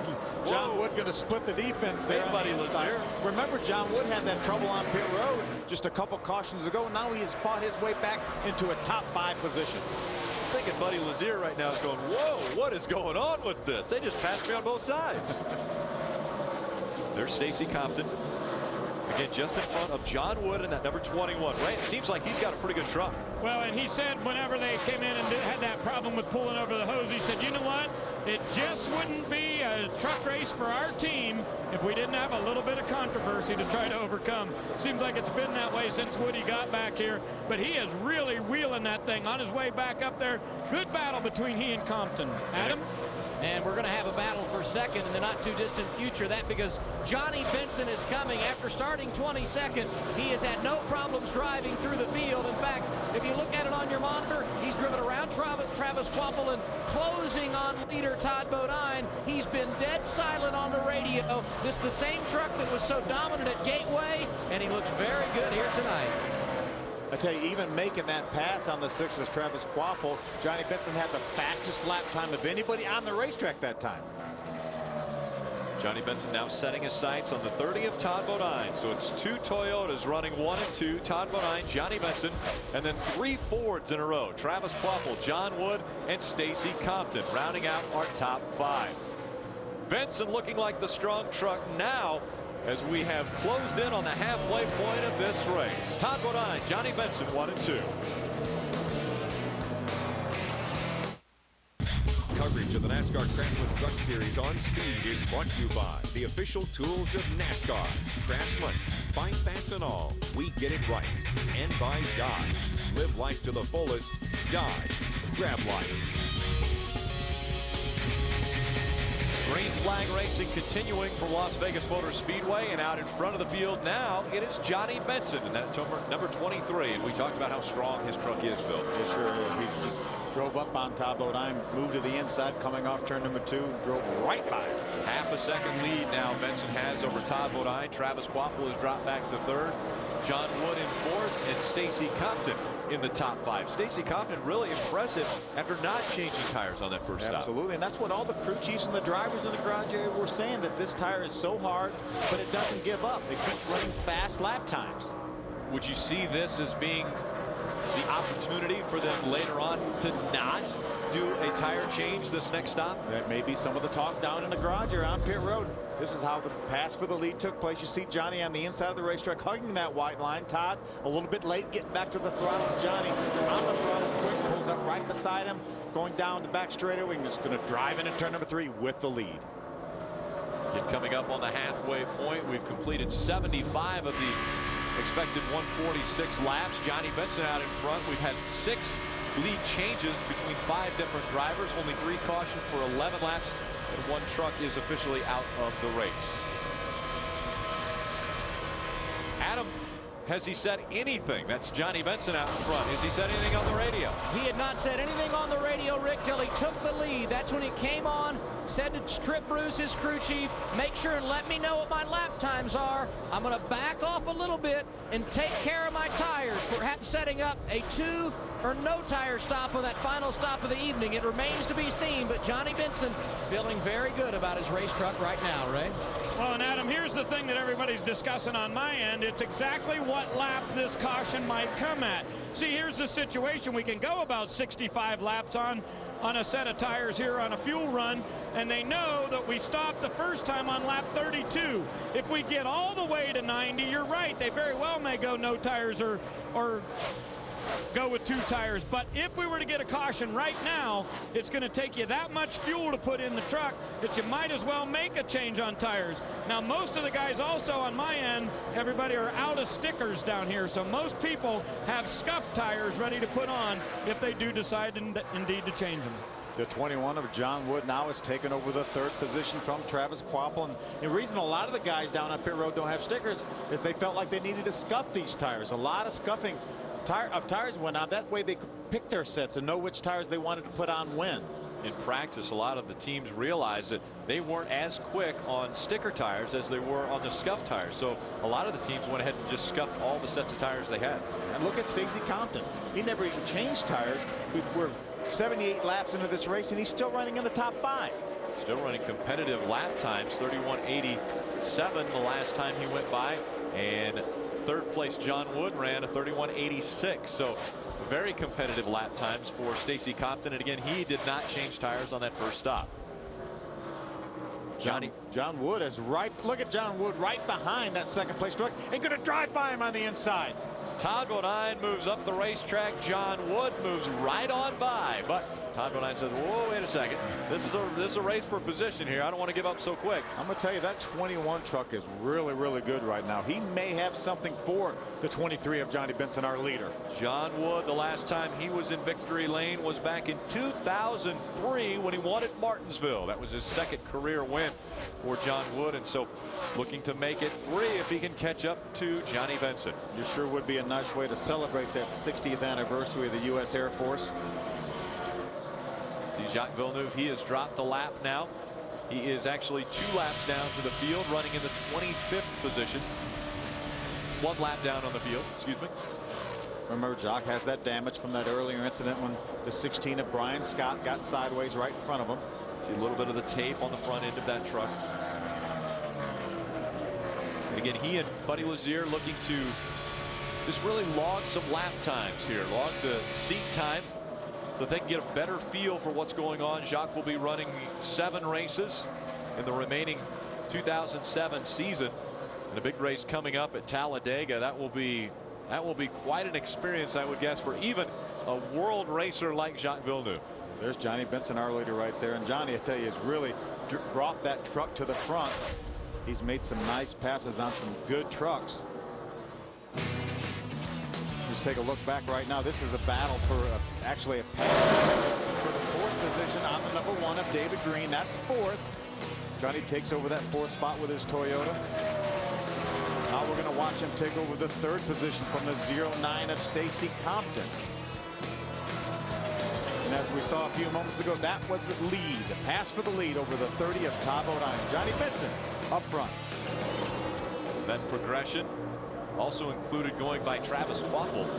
And we thought Travis Quapple was the strongest truck on the... That's a battle for the lead right there. Look at John Wood on the outside. John Wood's going to go to the outside, try to take the position away from Johnny Benson. He does. John Wood now leads in Vegas. Okay, I thought he might have something for Johnny Benson. He has overcome trouble on pit road. He restarted this race back in about the 22nd or 3rd position 2 cautions ago, and here he is in the lead. How about John Wood? What a story this would be after his troubles that he's already experienced in the 2007 season. Getting back into a truck, was going to run the remainder of the 2007 season, and what a way to really jumpstart the rest of this season with a victory potentially in Vegas. Yeah, John Monson, his crew chief for John there.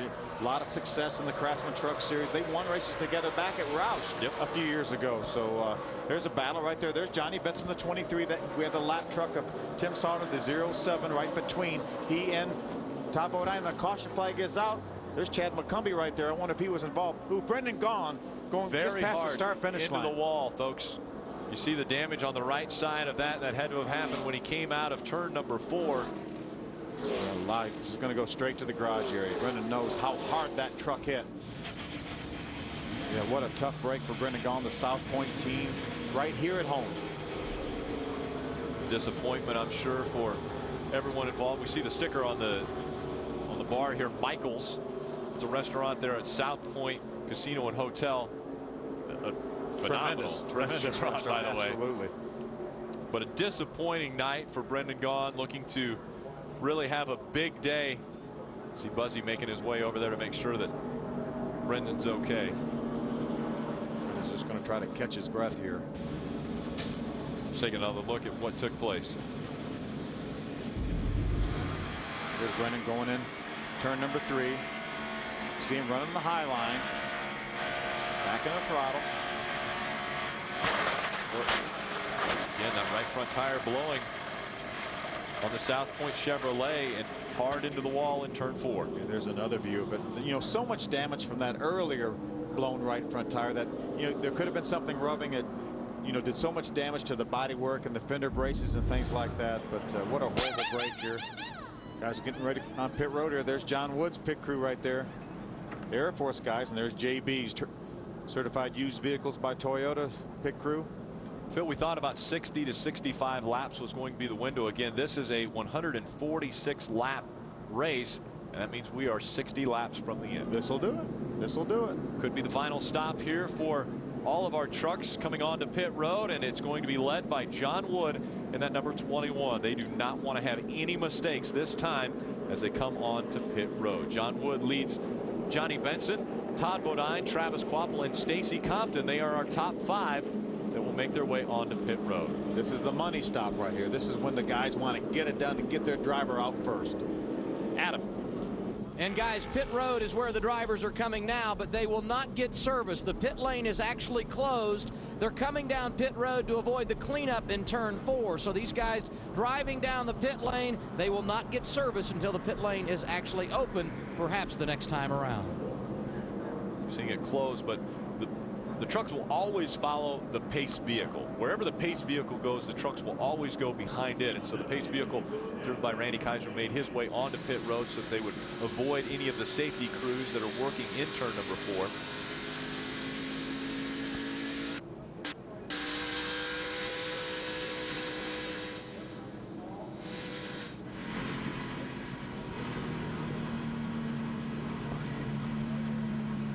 Fastenal Dodge by Dennis Setzer. Moved up into the 11th spot. He started this race in 17th. He's been competitive all night. Giving that Bobby Hamilton truck a good ride. Fastenal Dodge. Again, the strong truck now looks to be John Wood. We've really, I guess, we've waffled a little bit, and it's amazing that Michael Waltrip's not up here because you two always will go back and forth one way or the other. But for some reason tonight, it was Travis Kvapil that looked so strong. And then all of a sudden, Todd Bodine was very strong. And then Johnny Benson, again, extremely strong. And then it's John Wood who went by Johnny Benson like Johnny Benson was one of the back markers in this field. And pit road is still closed, but they will bring the trucks down pit road so they don't have to ride through the debris caused by the blown tire from Brendan Gaughan's South Point Chevrolet. Little shortcut here. Well, if anyone was in any type of I guess a worry about not having enough fuel, this is shortening the racetrack up a bit for them. Well, no one covers NASCAR like NASCAR on Speed Friday. Tune in all weekend long as we deliver live coverage from Kansas Speedway. Get all the on and off track action with NASCAR on Speed beginning Friday 12:30 p.m. Eastern, live and only on Speed. It's huge.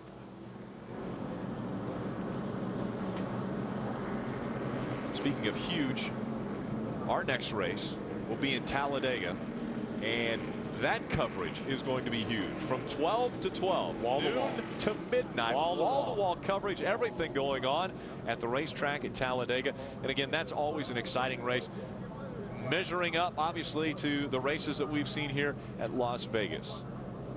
So the next lucky dog going to the 07. The Lester Building Chevrolet of Tim Sauter. Tim Sauter will be back on the lead lap. Now on the lead lap we only have 19 trucks. That will include our lucky dog, Tim Sauter. Looks like NASCAR's going to bring the trucks down on the apron again, and more than likely bring them down pit road. It looks as though the officials are focusing a lot of their attention on the safer barrier right now. We're seeing a few of the officials up there checking it out. So as they continue to check out the safer barrier and clean up this racetrack from our most recent caution involving the 77 South Point Chevrolet, we will head to commercial break and be right back. FoxSports.com and SpeedTV.com for the most powerful online team in NASCAR. Breaking news, in-depth analysis, detailed driver stats, and more. Log on to SpeedTV.com now. Look at this great crowd here, Phil. Once again at Las Vegas Motor Speedway. Absolutely had a terrific crowd. Let's see if we can talk to our leader right now, John Wood. Hey, John Wood, Phil Parsons, can you hear me? Yes, sir. You are sure giving that Air Force Ford a good ride here tonight. You guys have overcome that trouble you had on pit road and drove by all those cats. Yeah, it's you know, it's one thing when you can you know, have a good night based on pit strategy or something like that. But we've, without question, been the dominant truck, and you know, it's awesome to have Air Force on the truck and be here right by Nellis Air Force Base. That's truly special, and you know, my guys have done an awesome job. We've got a good truck, and we've known it since we unloaded.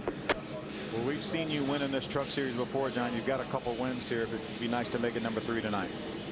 Yeah, it would. You're exactly right. I think I got the truck to do it. All right, buddy. It looks like they may be opening pit road. Concentrate on this pit stop. Gotcha. All right. We don't want to distract him. Actually, they had a little issue on the first stop. We would hate for him to say, what was that guy on speed that came in and talked to me? Adam Alexander, here comes the field. Coming your way, buddy. Last time they pitted Mike Skinner in the top 5. He rides 10th. A tight handling race car for Skinner. They are going to make a significant chassis adjustment. They're going to elect to go 4 tires and top off the fuel tank. He will be good to go the distance from here. His teammate Johnny Benson rides 2nd on the racetrack. They went back and forth. 4 tires, 2 tires, no tires. Ultimately, it's going to be 4 tires, fuel, and a chassis adjustment for Johnny Benson. Ray Dunlap. Up 1 round on the track bar for Todd Bodine. He was a little bit tied off. For John Wood, it's absolutely no chassis changes for the Smith Drugstore Ford. These guys get their 4 tires put on here. They said, make sure you pack it full of fuel.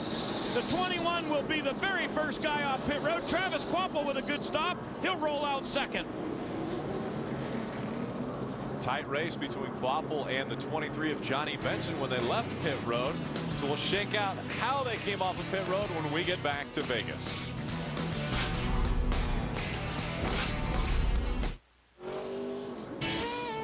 Thursday, tune in for the gutsiest show on TV. Pink's All Out. It's not for the pink slip. They're chasing the green. $10,000 in cold, hard cash. Run fast, run hard. Pink's All Out. Thursday, 9 p.m. Eastern, 6 p.m. Pacific, only on Speed.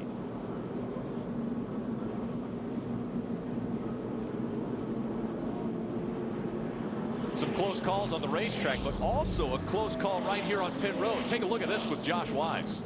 You see him as he leaves pit road here.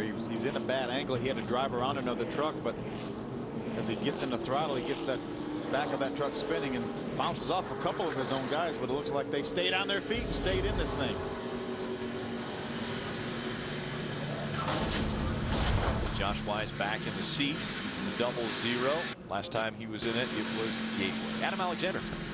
Well, guys, you talk about close calls on the racetrack. Sometimes you don't know they're coming. Look at this tire. It's the right front, the inside of the right front for Regan Smith. He had no idea there was an issue. The crew pulls it off, and this is what they find. Perhaps the caution, a blessing in disguise for Regan Smith. He was 8th prior to the caution, now in 13th, and tonight looking for his 3rd top 10 and only 4 starts in this 47 truck. Riding along with 27 of Jacques Villeneuve. Currently in the 26th spot and actually scored 1 lap down. Going to restart behind Jason White. Getting a lot of experience, and that's what this is all about, getting laps with other vehicles on the racetrack. It's about to heat up. Kim Lopez is going to show him the green flag once again. We're back underway at Las Vegas. Great restart by John Wood. Opens up 2-3 truck links on the 23 of Johnny Benson. Again, we would think that that most recent caution that came out and the ensuing pit stops could be the final pit stops of the night for everyone on the racetrack. They can make it on fuel. The only reason it would bring them back onto pit road would be an ill-handling truck. Yeah, I don't think so. All these trucks we see running up front right now know that they have good handling trucks. They try to tweak on them, make them a little bit better, but they know they're all pretty good up front. Moving in on the final 50 laps of this race. On lap number 96 of the 146 scheduled. Again, I say scheduled. We have had green-white checkered finishes in the NASCAR Craftsman Truck Series at this racing facility. See the 59 right there, Terry Cook. He's having a good run. He's 4th. A little pit strategy that time for Terry Cook. Got him a little track position. We saw it work for Stacy Compton. He didn't even change tires on the first round of pit stops, and he was able to stay up in the top 5. He was right behind that 6 of Travis Quapple. We've talked about how strong he was. The 33 of Ron Hornaday. And now we've got problems. 09 of Stacy Compton, who you just were talking about with the new tires. Having problems coming out of 4. He spins, gets up in the air, but stays on all 4 tires. Yeah, I got a feeling he probably had a little help there. We'll see if we can get a look at what may have caused this incident for Stacy Compton at Zaxby's Ford. See a little damage to the right rear quarter panel. More than likely that's where this incident started. Got him turned around potentially. We take one more look. Look back at this. This is going to be coming off turn number 4. You see, ooh, they're together at the 30 of Todd Bodine and the 09 of Stacy Compton. Close call for Todd Bodine. That was pretty heavy contact on the inside of that 30. They may want to bring him down pit road to make sure there isn't a problem with the inside of that truck. Yeah, Todd will have to give up his track position. He went by the start finish line that last time in 6th. Here's another view right there from Dennis Setzer's on board. See him get together. Todd does a great job maintaining control. Pit road is still closed. Todd stayed on the racetrack probably because of pit road being closed. We see the right side damage of that 09 of Stacy Compton. Adam.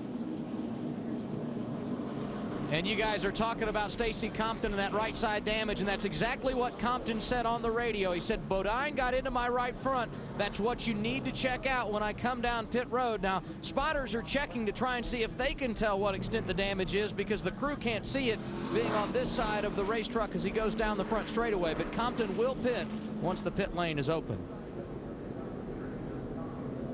Aaron's lucky dog goes to the number 4 Dodge of Kevin Hamlin. He'll be back on the lead lap. That makes 20 on the lead lap when we return. The last caution that came out, we thought Stacy Compton was probably the worst for wear, but look at the damage on the inside of the 30 of Todd Bodine. Let's take another look at what caused this incident right here coming off turn number 4. You see the 09 of Stacy and the 30 of Todd Bodine get together. Stacy loses control. Todd all but loses control.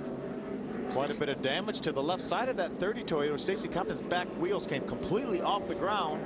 He looked like that whole truck was in the air for a while. Then he gets it straightened back out, headed the right direction. The 09 came down pit road. We saw a lot of damage to the left side of that Lumber Liquidators Toyota, but we know that the guys in the pits got a good view of it from their pit box. They can take a look at it with binoculars, and they may have determined that they didn't think that tire was going to rub. And that's all that really matters. Todd Bodine doesn't want to give up track position. Adam, what's going on with Stacy Compton, though? Well, you guys mentioned the fact that he came down pit road. He got those 4 fresh tires. They reminded him their stickers to make sure and work them in good before we go back to the green flag. And they said it's a good thing we came down pit road because you didn't have a flat spot on one of those tires. And Stacy came back and said that's what'll happen when you go spinning sideways like I did. So he had a good attitude about it, but unfortunate for Stacy Compton, he lost a lot of track position right there, Ray. And Adam, Todd Bodine said he doesn't feel any problems with the handling of the truck as far as steering or anything like that. And as Phil said, what they did, they got the binoculars out from high atop at the spotter stand and from down inside on top of the pit box. Everybody looked at it. They've seen what we've shown you on television. They said they don't believe it's going to be any kind of an issue that would be reason to give up a 6th place running position on the racetrack. And so they stay out. Caution lights are out on the pace truck, meaning he will make a hard left turn when he gets to pit road and put the field back in the hands of John Wood. John Wood has been very strong. We talked to him just before that last caution. Yeah, no matter what happens, what a great run by John Wood and this Air Force team right here. What a terrific truck they have, and overcame that trouble on pit road to take the lead. He restarted 22nd after his pit stop and drove up to the lead with 1 caution flag in between. John Wood going across the start finish line as we restart from Las Vegas. Now he has the 2nd most laps led in this race at 17. Johnny able to stay right with him this time. John didn't get quite as good a restart as he did that first time. Look at Terry Cook looking really racy in that Toyota. Down the backstretch, Johnny Benson just behind the 21 of John Wood. Travis Quapple still in the hunt here. Terry Cook running 4th. Ron Hornaday 5th. Terry Cook looks to the inside of Travis Quapple in a battle for 3rd. Here they go side by side. It's not only Travis Quapple, Todd Bodine and Ron Hornaday also side by side. Cook not able to keep the momentum up on the inside of the racetrack, and it doesn't look as though Todd Bodine has slowed down at all from that damage. Sure doesn't. As long as the tire's not rubbing, I don't think there was going to be any kind of a competitive disadvantage with that damage to the left side where it was. John Wood has put about 0.4 of a second between he and Johnny Benson as they go by the start-finish line. Travis Quapple, Todd Bodine, and Hornaday battling for 4th and 5th. Terry Cook was side by side for the 3rd position just a lap ago, and he lost so much momentum being on the inside that he's all the way back now, in about the 6th position. They've got these trucks right behind him. Look at Chad McCumbee. Another good run for Chad McCumbee. But Chad is being shown a lap down. Remember, he had an issue when Brendan Gaughan hit the wall coming off turn number 4. See David Green just on the outside of McCumbee. Green on the lead lap. He's currently scored 7th. Rick Crawford is 8th. Dennis Setzer 9th, and rounding out the top 10 is Mike Skinner. But out in front of the field is John Wood, right? Hey, let's talk about crew chief John Monson just a little bit on this team. You know, Monson has won with 5 different drivers in his career, and one of those already being John Wood. They won at Martinsville. It's been 35 races since John Wood last won in the Craftsman Truck Series. But John Monson felt like his very next best chance to win this season would have been with Mark Martin. And this truck that John Wood is driving tonight is chassis number 1, and it has only been driven by Mark Martin this year. This is the first time they brought it out for a race other than with Mark, and John Wood said he absolutely loved it from the very first time he sat in it. John Monson thought for sure they'd win a race earlier this year with Mark Martin. Looks like right now they got a pretty good shot at it tonight at Vegas. And a door-to-door battle going on for 7th. David Green on the outside, Crawford on the inside across the start-finish line, and those two separated by less than 1/10 of a second. Yeah, that was door-to-door, fender-to-fender, and tires-to-tires, Adam. And how many times do you see it? Rick Crawford, maybe not a great qualifying run, struggles in the early going and rallies late. Well, they used a no-tire stop at lap 33 to get track position. They've been in the top 10 ever since. 4 tires at lap 91. No adjustments to this race truck, which has apparently once again saved its best for last. I'll tell you, Johnny Benson has run down this 21 of John Wood. And remember, Johnny Benson, we heard, came on the radio to Trip Bruce and said, okay, give me my lap times because I'm going to take it easy on these tires. So we know Johnny Benson may have a little bit in reserve for this race. Yeah, we got about 40 laps to go right now. No reason to get anxious right now. Johnny Benson is a veteran here. He's won what, 7 or 8 of these Craftsman Truck Series races, 3 this year. So he knows how to save his equipment. Again, the points battle continuing. Ron Hornaday and Mike Skinner battling for that coming into this race. It was 29 points that separated them. Hornaday runs 4th, Skinner running in the 10th spot. Look at this battle we have up front here. John Wood right behind him, the 23 of Johnny Benson. Travis Quapple, remember, he was strong early on, then faded a little bit. Mike Beam and his guys have made some adjustments, and he's right there with these guys for the lead. Coming back into the front of this picture. It's Travis. Todd Bodine with trouble. The problems for the 30 now starting as he is slow on the racetrack. The caution has come out, and it's going to come out because of Todd Bodine. It looks like the left rear tire is up, and that's the tire that was in question, Ray. Yeah, and absolutely. Todd Bodine had just come on the radio, too, and saying that his truck had gotten very, very loose. The first 2 times we had pit stops here, he said, I was tied off. Now, Phil, realize they only raised a track bar 1 round there, so I'm wondering if it was a problem with that fender back there. But Todd's saying his truck was terrible loose on that run. Yeah, I don't think there was a problem with the fender, Ray. You can see the right side. He's got right side damage. He made some contact with the outside wall. There you see the damage right there on that Toyota. And he is coming to pit road. Here comes Todd Bodine, our 2006 NASCAR Craftsman Truck Series champion to start the 2007 season. And now struggling once again here at Las Vegas Motor Speedway. So optimistic coming into this race. They felt like they had such a good truck, and they did, Ray. Want to put right side tires on this thing, Phil. They're not sure they'll be able to do all four here because they got to pull the fender damage out there, especially on the right front. So they said hold off on doing left sides. Turbo Kincaid, the spotter up top, will let them know where the pace car is, but their big attention was trying to get that right side fender pulled out enough and look in there and make sure there's no damage to the steering components on this Lumber Liquidators Toyota. Aaron's lucky dog going to the 8 of Chad McCumbee. And so Chad McCumbee will put that truck back on the lead lap. We now have 21 trucks on the lead lap, and the 21 is out in front.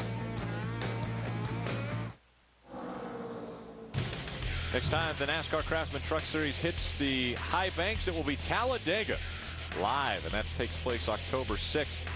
The race coverage beginning at 3:30 p.m. Eastern, 12:30 p.m. Pacific, but speeds coverage wall to wall at Talladega, noon to midnight. Yeah, that'll be fun. I'll tell you what a great show those trucks put on at Talladega. The race will be Saturday, but wall to wall on Friday on speed. Take a look at the strip. Again, about 10 miles from the racetrack. Adam, you're right here up front. What's going on with the 14? Well, they had some concerns about possible damage on the right rear. He was running right around Todd Bodine when Todd had his issues. So they were curious about the situation and trying to check the right rear to see if, in fact, they had damage when they got involved, possibly with contact there when Bodine had his issues on the front straightaway here just a moment ago. Here they come to the green flag. We are back underway at Las Vegas. As the race continues on the left screen, you see on the right screen Todd Bodine back into the garage. Travis Kvapil looks to the outside of Johnny Benson. That's a battle for the second position. Not quite able to pull it off. Ooh, trouble. Smoke coming out of the number 7. And there has been some heavy contact also. Yeah, Jason White. Tough break for him. He was racing to try to get the Aaron's lucky dog. A lot of damage to that Hooters energy drink Dodge. I had shined the spotlight on him to start off this race. Not the way he wanted to end. He had 2 races this year already where he had a 22nd place finish, and now this will relegate him back to potentially 28th as far as the best he'll be able to finish. He's in the middle of a 3-wide situation. Looks like he may have moved up the racetrack and made a little contact with the 29 of Scott Lynch. Got into the outside wall. As the brakes locked up, the front brakes locked up. Makes a little bit of contact with the wall over and turned. 7th caution of the night, Phil. Yeah. A lot of attrition here.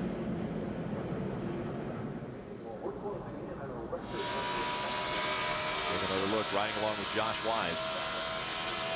It happened right in front of Josh. Ooh, very close. I'm not even sure Josh knew where that truck was.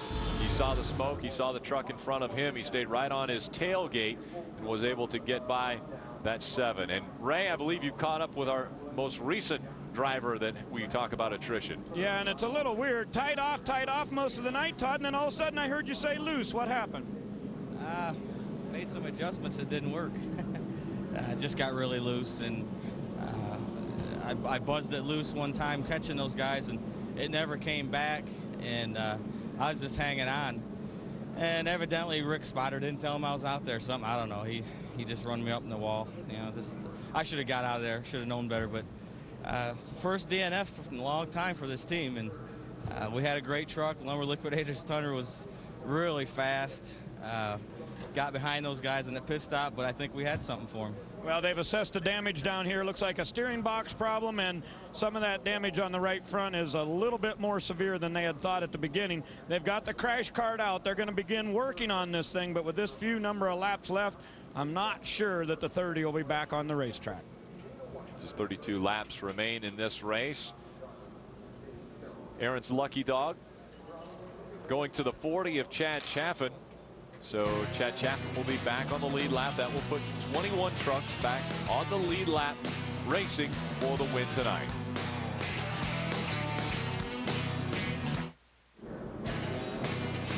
30 laps remain in the Smith's Las Vegas 350. Las Vegas Motor Speedway outside of Las Vegas, Nevada. Under the lights once again here at Las Vegas. Mike Skinner running in the 9th position. In front of him in the 4th spot, points leader Ron Hornaday. So this is not helping Mike Skinner's run to the 2007 championship.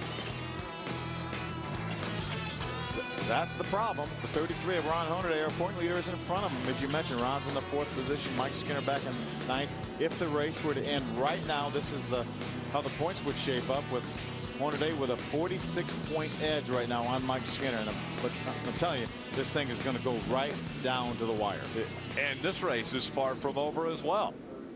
Eddie Kaiser is going to bring the pace truck back onto pit road. And again, does anyone have anything for John Wood? John Wood has been out in front of the field now 33 laps.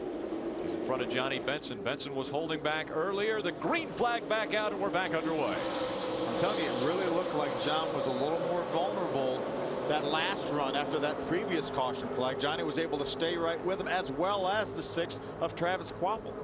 This time, Travis Kvapil and Ron Hornaday nose to tail. That's for 3rd. All 4 trucks in the top 5 running nose to tail. Jerry Cook right behind Ron Hornaday in the 5th position. Ooh, Travis is going to drift up the hill a little bit. It's going to let Hornaday get down on the inside. Hornaday trying to take away 3rd from Travis Kvapil. Little loose there for Josh Wise. He grabs it back. Here's Mike Skinner. 2nd points. 28 laps of racing to go. Hornaday trying to take the position away from Travis Kvapil. Travis Kvapil does not want to give up his position because he was able to run with our 2 lead trucks right before that caution flag come out. It may take him a couple laps, so he does not want to get behind that 33 of Hornaday. 7 different lead changes today. 6 different leaders.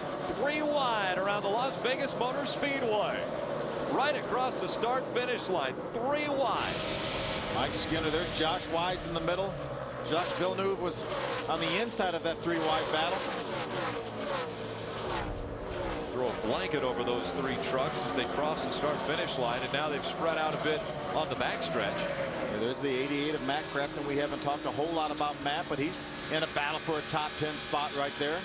But across the start-finish line involved with that 3 wide, and there was only a 1/10 of a second that separated 3 trucks. Johnny Benson right on the back bumper again of John Wood. Johnny was able to hold his truck a little bit lower, but didn't look like he gained any momentum on that 21 of John Wood. Wood still holding off the 23 of Johnny Benson. Adam, is Johnny Benson talking like he might be able to get by John Wood?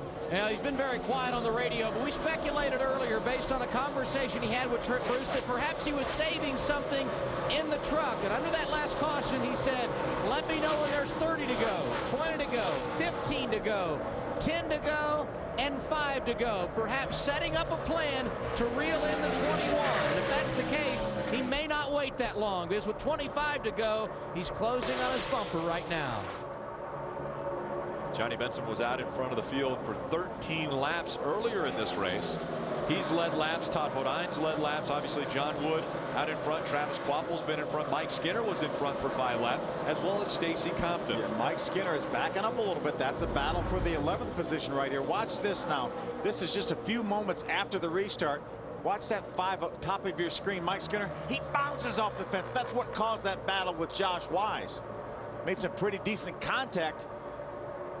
Right with the outside wall. Josh Wise here. He gets a front hand look at what's going on. You see Skinner in the upper right hand corner. Just ran out of room out there. There's the 10 of David Starr goes by on the inside. Adam Alexander.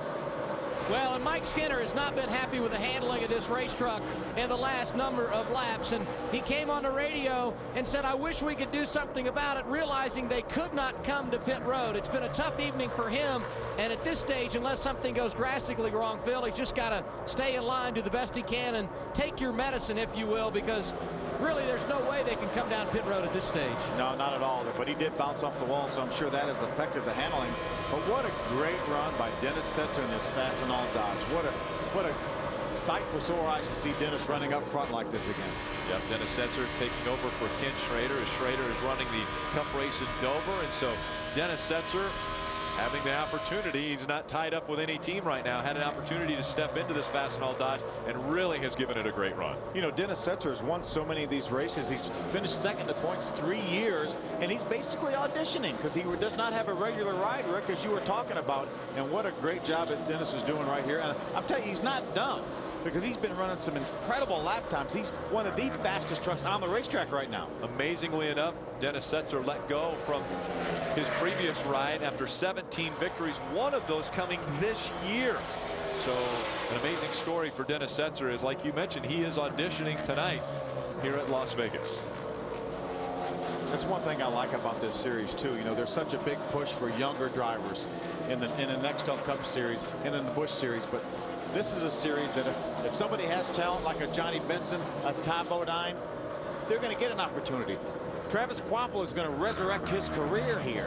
He had very limited success in the Nextel Cup series.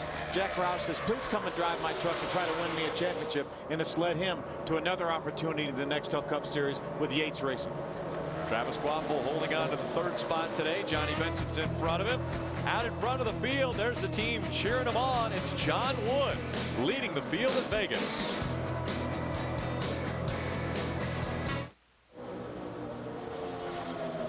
Under the lights here at Sin City, Las Vegas, Nevada. Out in front, John Wood. Right behind him, Travis Kvapil has begun to reel in our race leader. He was able to get by Johnny Benson. Now he's put some distance between himself and Benson. And now he tries to reel in that Ford that's just in front of him. Yeah, the 33 of Ron Hornaday has lost touch with these top three. He's about 3.5 seconds behind right now.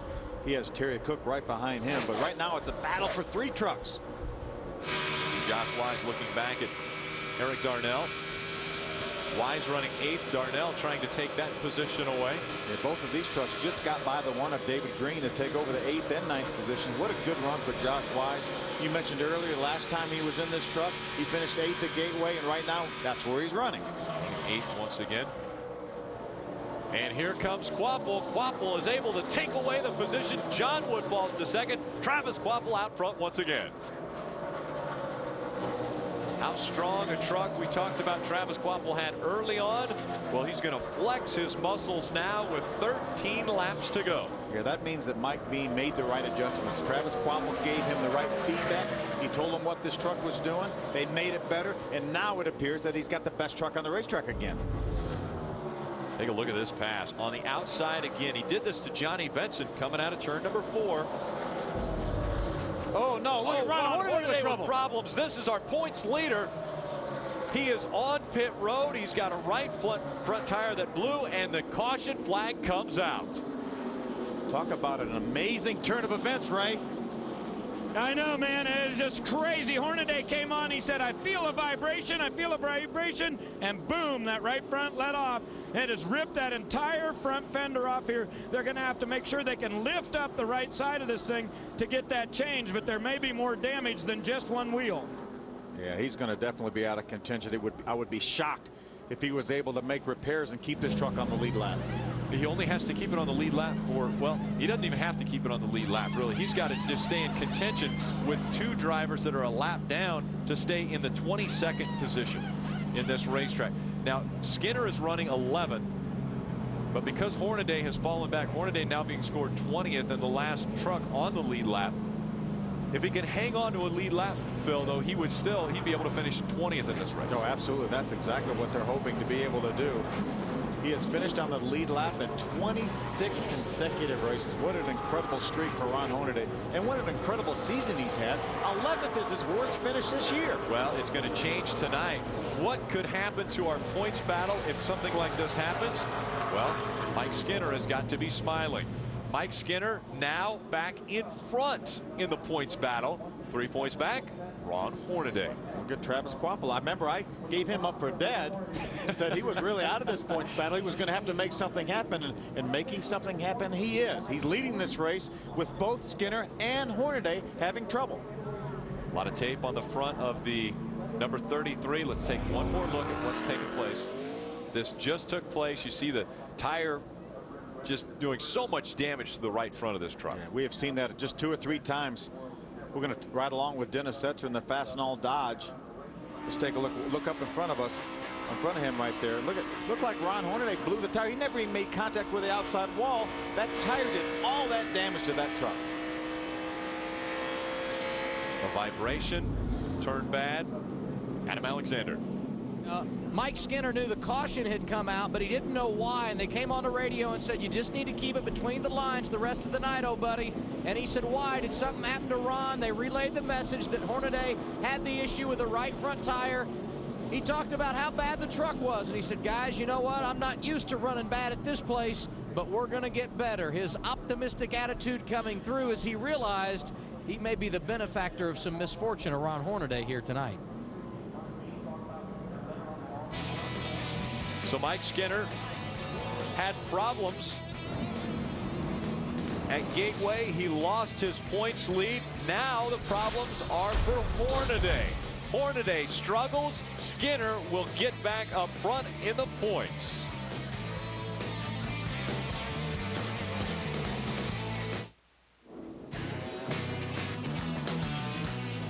Welcome back. Smith's Las Vegas 350 about to be completed. Under the lights here at Las Vegas Motor Speedway, out in front of the field, Travis Kvapil, John Wood, Johnny Benson, Terry Cook with a top 5 performance. Rick Crawford rounds out the top 5. Green flag back out. Inside of 10 laps to go. Single file restart. Lap down trucks restart at the back of the field. Look at John Wood on the inside. John Wood moves to the inside. He tries to take away the top spot. Down the backstretch they go side by side. Look at Johnny Benson going to make it 3 wide for the lead. Benson tries to go to the inside. John Wood blocks him, and they're still side by side. Who will come out in front? Johnny Wood had to chase that truck all the way up the hill. He pulls in behind the 6 of Travis Kvapil. Meanwhile, Johnny Benson takes over second. Johnny Benson moves to second. Now moving up is Terry Cook. He looks to the inside. He wants to take a position away. Rick Crawford right on his back bumper. Look at all these trucks battling for the front. Inside of 7 laps remaining in this one. We've got 139 in the books. Johnny Benson looking to the inside of Travis Kvapil. Kvapil still strong on the high side. Travis has been so strong on the outside. He took the lead on the outside, and he kept the lead on the outside. Johnny Benson looking as though he's setting back to make another run, and as he does it, John Wood is all over his back bumper. That is a battle for second. JB back on the bottom of the racetrack. Travis Kvapil again still on the outside. 3 extremely strong trucks here running nose to tail, but we can't count out the 4th truck, and that's Terry Cook back there. You're looking to have his best finish of the season, running up in the top 5. Travis Kvapil now with a truck link between he and Johnny Benson. They go across the start-finish line. That completes lap 141. 5 laps of racing to go. Look at Josh Wise looking for a top 5 run here, going to the outside of the 14 of Rick Crawford. That is a battle for 5th. Josh Wise, Rick Crawford, side by side. Here comes Eric Darnell. Here comes Johnny Benson once again. See if Travis can drive in hard on the outside like he has been. Kvapil able to keep the momentum up. He stays on the high side, stays in front of Johnny Benson, but not with the truck length he had before. Benson across the start-finish line, that time our new leader. Johnny Benson has been better down here on the bottom in 1 and 2. Travis is really strong on the outside, especially in 3 and 4, but he gets it done in 1 and 2 this time. 9 1/1000ths of a second separated the 2 trucks when they went across the start-finish line. Kvapil back out in front of Johnny Benson. Here goes Dennis Setzer. He gets by the 14 of Rick Crawford. Dennis Setzer moving up. He tries to get up into the top 6. Here comes Rick Crawford one more time. Crawford with another strong run. Stacy Compton's right behind that group, as well as Chad McCumbee in the 8th. 3 laps of racing to go from Vegas. Tremendous battles all through the top 10. Chad McCumbee looking to the inside now of Crawford. 3 wide. 3 wide again on this racetrack. This is exactly why they did the reconfiguration of the racetrack, so they would have 2 and 3 wide, and it is coming to fruition. Chad McCumbee on the inside of Rick Crawford. A good battle right there.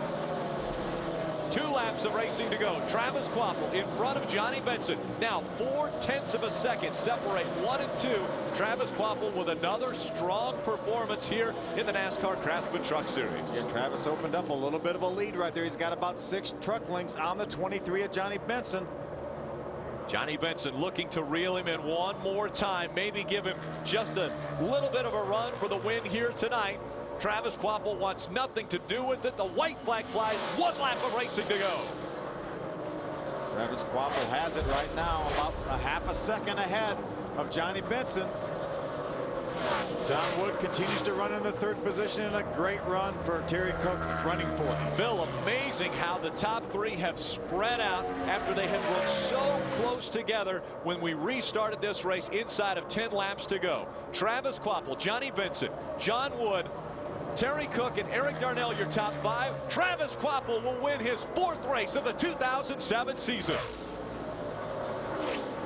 Good runs throughout the top 10, though. Terry Cook in 4th, John Wood 3rd, Eric Darnell 5th, Josh Wise 6th, Dennis Setzer with a great run in 7th, and Stacy Compton fought back with an 8th place run, as well as Chad McCumbee, who got the lucky dog earlier this race and got a top 10 finish. First top 10 of the season for Chad McCumbee.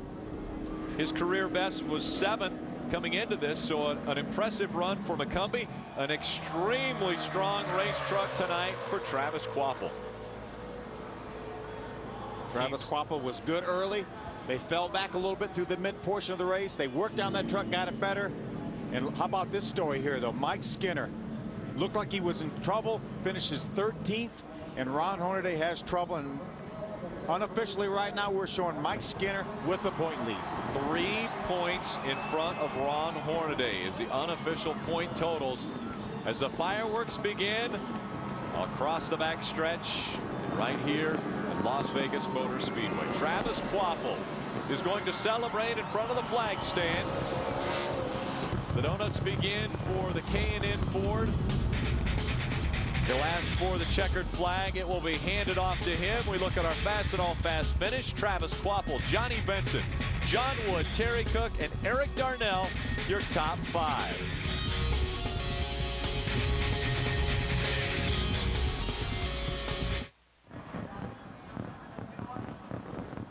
Good job, guys. Have a good time tonight. Guys, that was incredible. Just did it right all night there. Just hung in there. Did it right. Good job. Travis Kvapil said it perfectly. We did it right all night long. Fireworks for celebration for Travis Kvapil, and I'm guessing one other driver may be celebrating. He's reclaimed the points battle. That's Mike Skinner. He's with Adam Alexander. Man, I'm sure he wanted to reclaim the points lead by going to victory lane. It wasn't your night, but you are the new point leader, unofficially +3 in front of Hornaday. Talk about being back in front and how tough it was for you this evening. You know, Ron and I was talking about it earlier, and he's led like whoever has the worst luck, and we had terrible luck tonight. Matter of fact, we were getting ready to blow right front, and it was just horrible. Our truck was terrible all night. It ran good for 2 laps and felt like the right front tire was going down. We finally got a caution, got it off there without losing a lap, and I don't know. We just, I think Jeff and I need to go back to what we know how to do. This newfangled stuff don't fit us very good, I don't think. Mike Skinner, a 13th place finish here tonight. It's Travis Kvapil who's in victory lane to Ray Dunlap. And Adam, it is career win number 48 for Roush Fenway Racing, and the 3rd of the season for this particular truck. Outstanding effort tonight. We talked to you all day long, and you said all we got to do is be there and have a shot at it. And you were right, man. An awfully strong race truck. Yeah, I tell you what, you know, we were okay the first 3/4 of the race, and I just couldn't run the bottom in 1 and 2. It was just so rough. My truck wouldn't stick down there. It took a little while to figure out where I needed to get through 1 and 2 on the outside, and just what a great effort. And then, you know, those guys were running, Johnny and the 21, they were running really good on the bottom in 3 and 4. I figured, heck, I'm losing my air here. I'll try the outside. It stuck a couple laps there. I couldn't believe it. Just so proud of everybody on this K&N Ford. You know, everybody helps us out. Jack Roush, I appreciate this chance, and just couldn't be happier. You know, it's going to be a good time. And just the overall, this racetrack, Travis, your thoughts about what this racetrack and what they did to change it? Well, it's amazing. You know, had good racing here before when it was flat. Anytime I go somewhere it's high speed, high bank like this, it's always fun. I got to say, good job, John Wood and Johnny Benson. Those guys were racing really hard, and I was on the outside of John on that restart, and I heard him pedaling inside me. He about wrecked us all. So it was just great time. Just got to say hi to Greg, my little buddy, and my family back home. So we're gonna have a good time tonight. Celebrate win number 9. That's Travis Quapple back in victory lane here in Vegas. Travis Quapple in Vegas. It was his 5th start, his first victory at Las Vegas Motor Speedway. We'll be back with more. Welcome back to Las Vegas. A big night for Ford. 5 top 10 finishes for Blue Oval. Great job by Travis Quapple to get his 4th win of the year. And John Wood with a good run. Terry Cook. So many neat stories up here in the top 10. Just about everybody in the top 10. A great story. Yeah, Dennis Setzer finishing 7th in that number 18, filling in for Ken Schrader. Clay Rogers with another impressive performance in that 75. Regan Smith finishes 12th. Jacques Villeneuve, first ever NASCAR start, first ever stock car start of any kind, finishes 21st, and Buddy Ozier finishes 24th. Pretty good effort by both those open wheel guys. Difficult night for Brendan Gaughan, having troubles getting into the wall, hitting hard. He finishes 30th. Tonight, Adam Alexander, I believe you've got Johnny. Yeah, we do. The night top 5 of the year for Johnny Benson. I thought you had him. What was the difference in those closing laps? I don't know. It's always fun. Travis is a great racer to race with, and we had a good time. So our Toyota certified used vehicle Tundra was pretty good shape. Trip Bruce and the guys did a great job. We only ran about 10 laps in practice on this setup, and felt decent, better than what we unloaded. So I was pretty happy. Just I thought we would have had it. When they were running with the 21 there, I didn't have any more racetrack going into 3. And then when he ran the 6 all the way up the track, I thought I'd get by if I would have had a little bit more track to get in the corner. But that was awful fun. Fans saw a great race. I was really good through 1 and 2, but not 3 and 4. Travis is way better down there. So, one time I thought I had him. He's pulled a little air off the side. And I was like, man, don't do that right now. But and so he got back off me, and like I say, we're both good down at this end, but he was a little better in 3 and 4. Johnny Benson, a runner-up tonight in Las Vegas, guys. Another impressive performance for Benson. We take a look at our unofficial point standings. This is after 19 races in the NASCAR Craftsman Truck Series. And, oh, by the way, another the tightest points battle in NASCAR once again. I said at the very beginning of the show that Travis Quapple was going to have to make something happen to get back in this point battle, and that he did. He gained 90 points, and now he's only 181 behind. He is now within reach with just a few races to go here in the 2007 season. 6 races remain in the 2007 season. Travis Quapple's going to throw his name back in the hat as far as trying to grab that trophy at the end of the year. A lot of damage on quite a few trucks.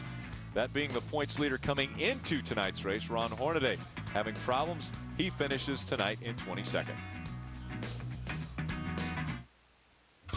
The NASCAR Craftsman Truck Series on Speed is brought to you by Toyota, moving forward, by the official tools of NASCAR, Craftsman, and by Aaron Sales and Lease Ownership. Nobody beats Aaron's, nobody. Under the lines once again for the NASCAR Craftsman Truck Series, Travis Quapple grabbing his 9th career win, and it coming at Las Vegas, a racetrack that he had not won at before, but with such a dominant performance tonight, it was almost decided before the fact. Starting on the pole from the front, then had a little bit of issues in the middle of the race, and then was able to come on strong at the end and have a really dominant performance. And another guy who had a great performance, his first top 5 of the 2007 season, Terry Cook, is with Adam Alexander. And Terry Cook and I talking a little football. A big game for his Colts tomorrow, but a solid run for your race team tonight, a top 5 and well-deserved. Well, we appreciate that. Jim and Sherry Harris have given us all the tools we need to take this team and continue to move it up to a solid contending team week in and week out. Brand new truck. This is the 2nd race we put on it. We've got another brand new truck back to the shop. We're excited about the rest of the season. We're building some momentum to head into next year. But yeah, the Harris Trucking HT Motorsports Toyota Tundra was solid tonight. This team hasn't been rewarded all year long, but tonight they were at a solid finish. Terry Cook 4th this evening in Vegas. Take a weekend off next weekend, but the next race for the NASCAR Craftsman Truck Series will be the Mountain Dew 250 from Talladega Superspeedway. And last year, Phil, that was an amazing race. It sure was. And we didn't disappoint. We knew it was going to be a good race. And don't forget Friday, wall-to-wall coverage on Speed will include truck qualifying on Friday for that Mountain Dew 250. But if you want to see racing, tune in to Speed that Friday. Most definitely. The city that's known for its fabulous shows put on another one here tonight in the NASCAR Craftsman Truck Series. Make sure to stay tuned. Novi Tuner Vision coming up next here on Speed. Continued coverage of NASCAR, all NASCAR taking place tomorrow from Dover, as it will kick off everything with my race day. It was an amazing night again in Las Vegas. The drivers came out from the grandstands. There were a lot of crashes. There was a lot of attrition that took place tonight. But the dominant truck ended up front. For the second year in a row, the pole sitter wins from Las Vegas. It's Travis Kvapil who went to victory lane from Las Vegas.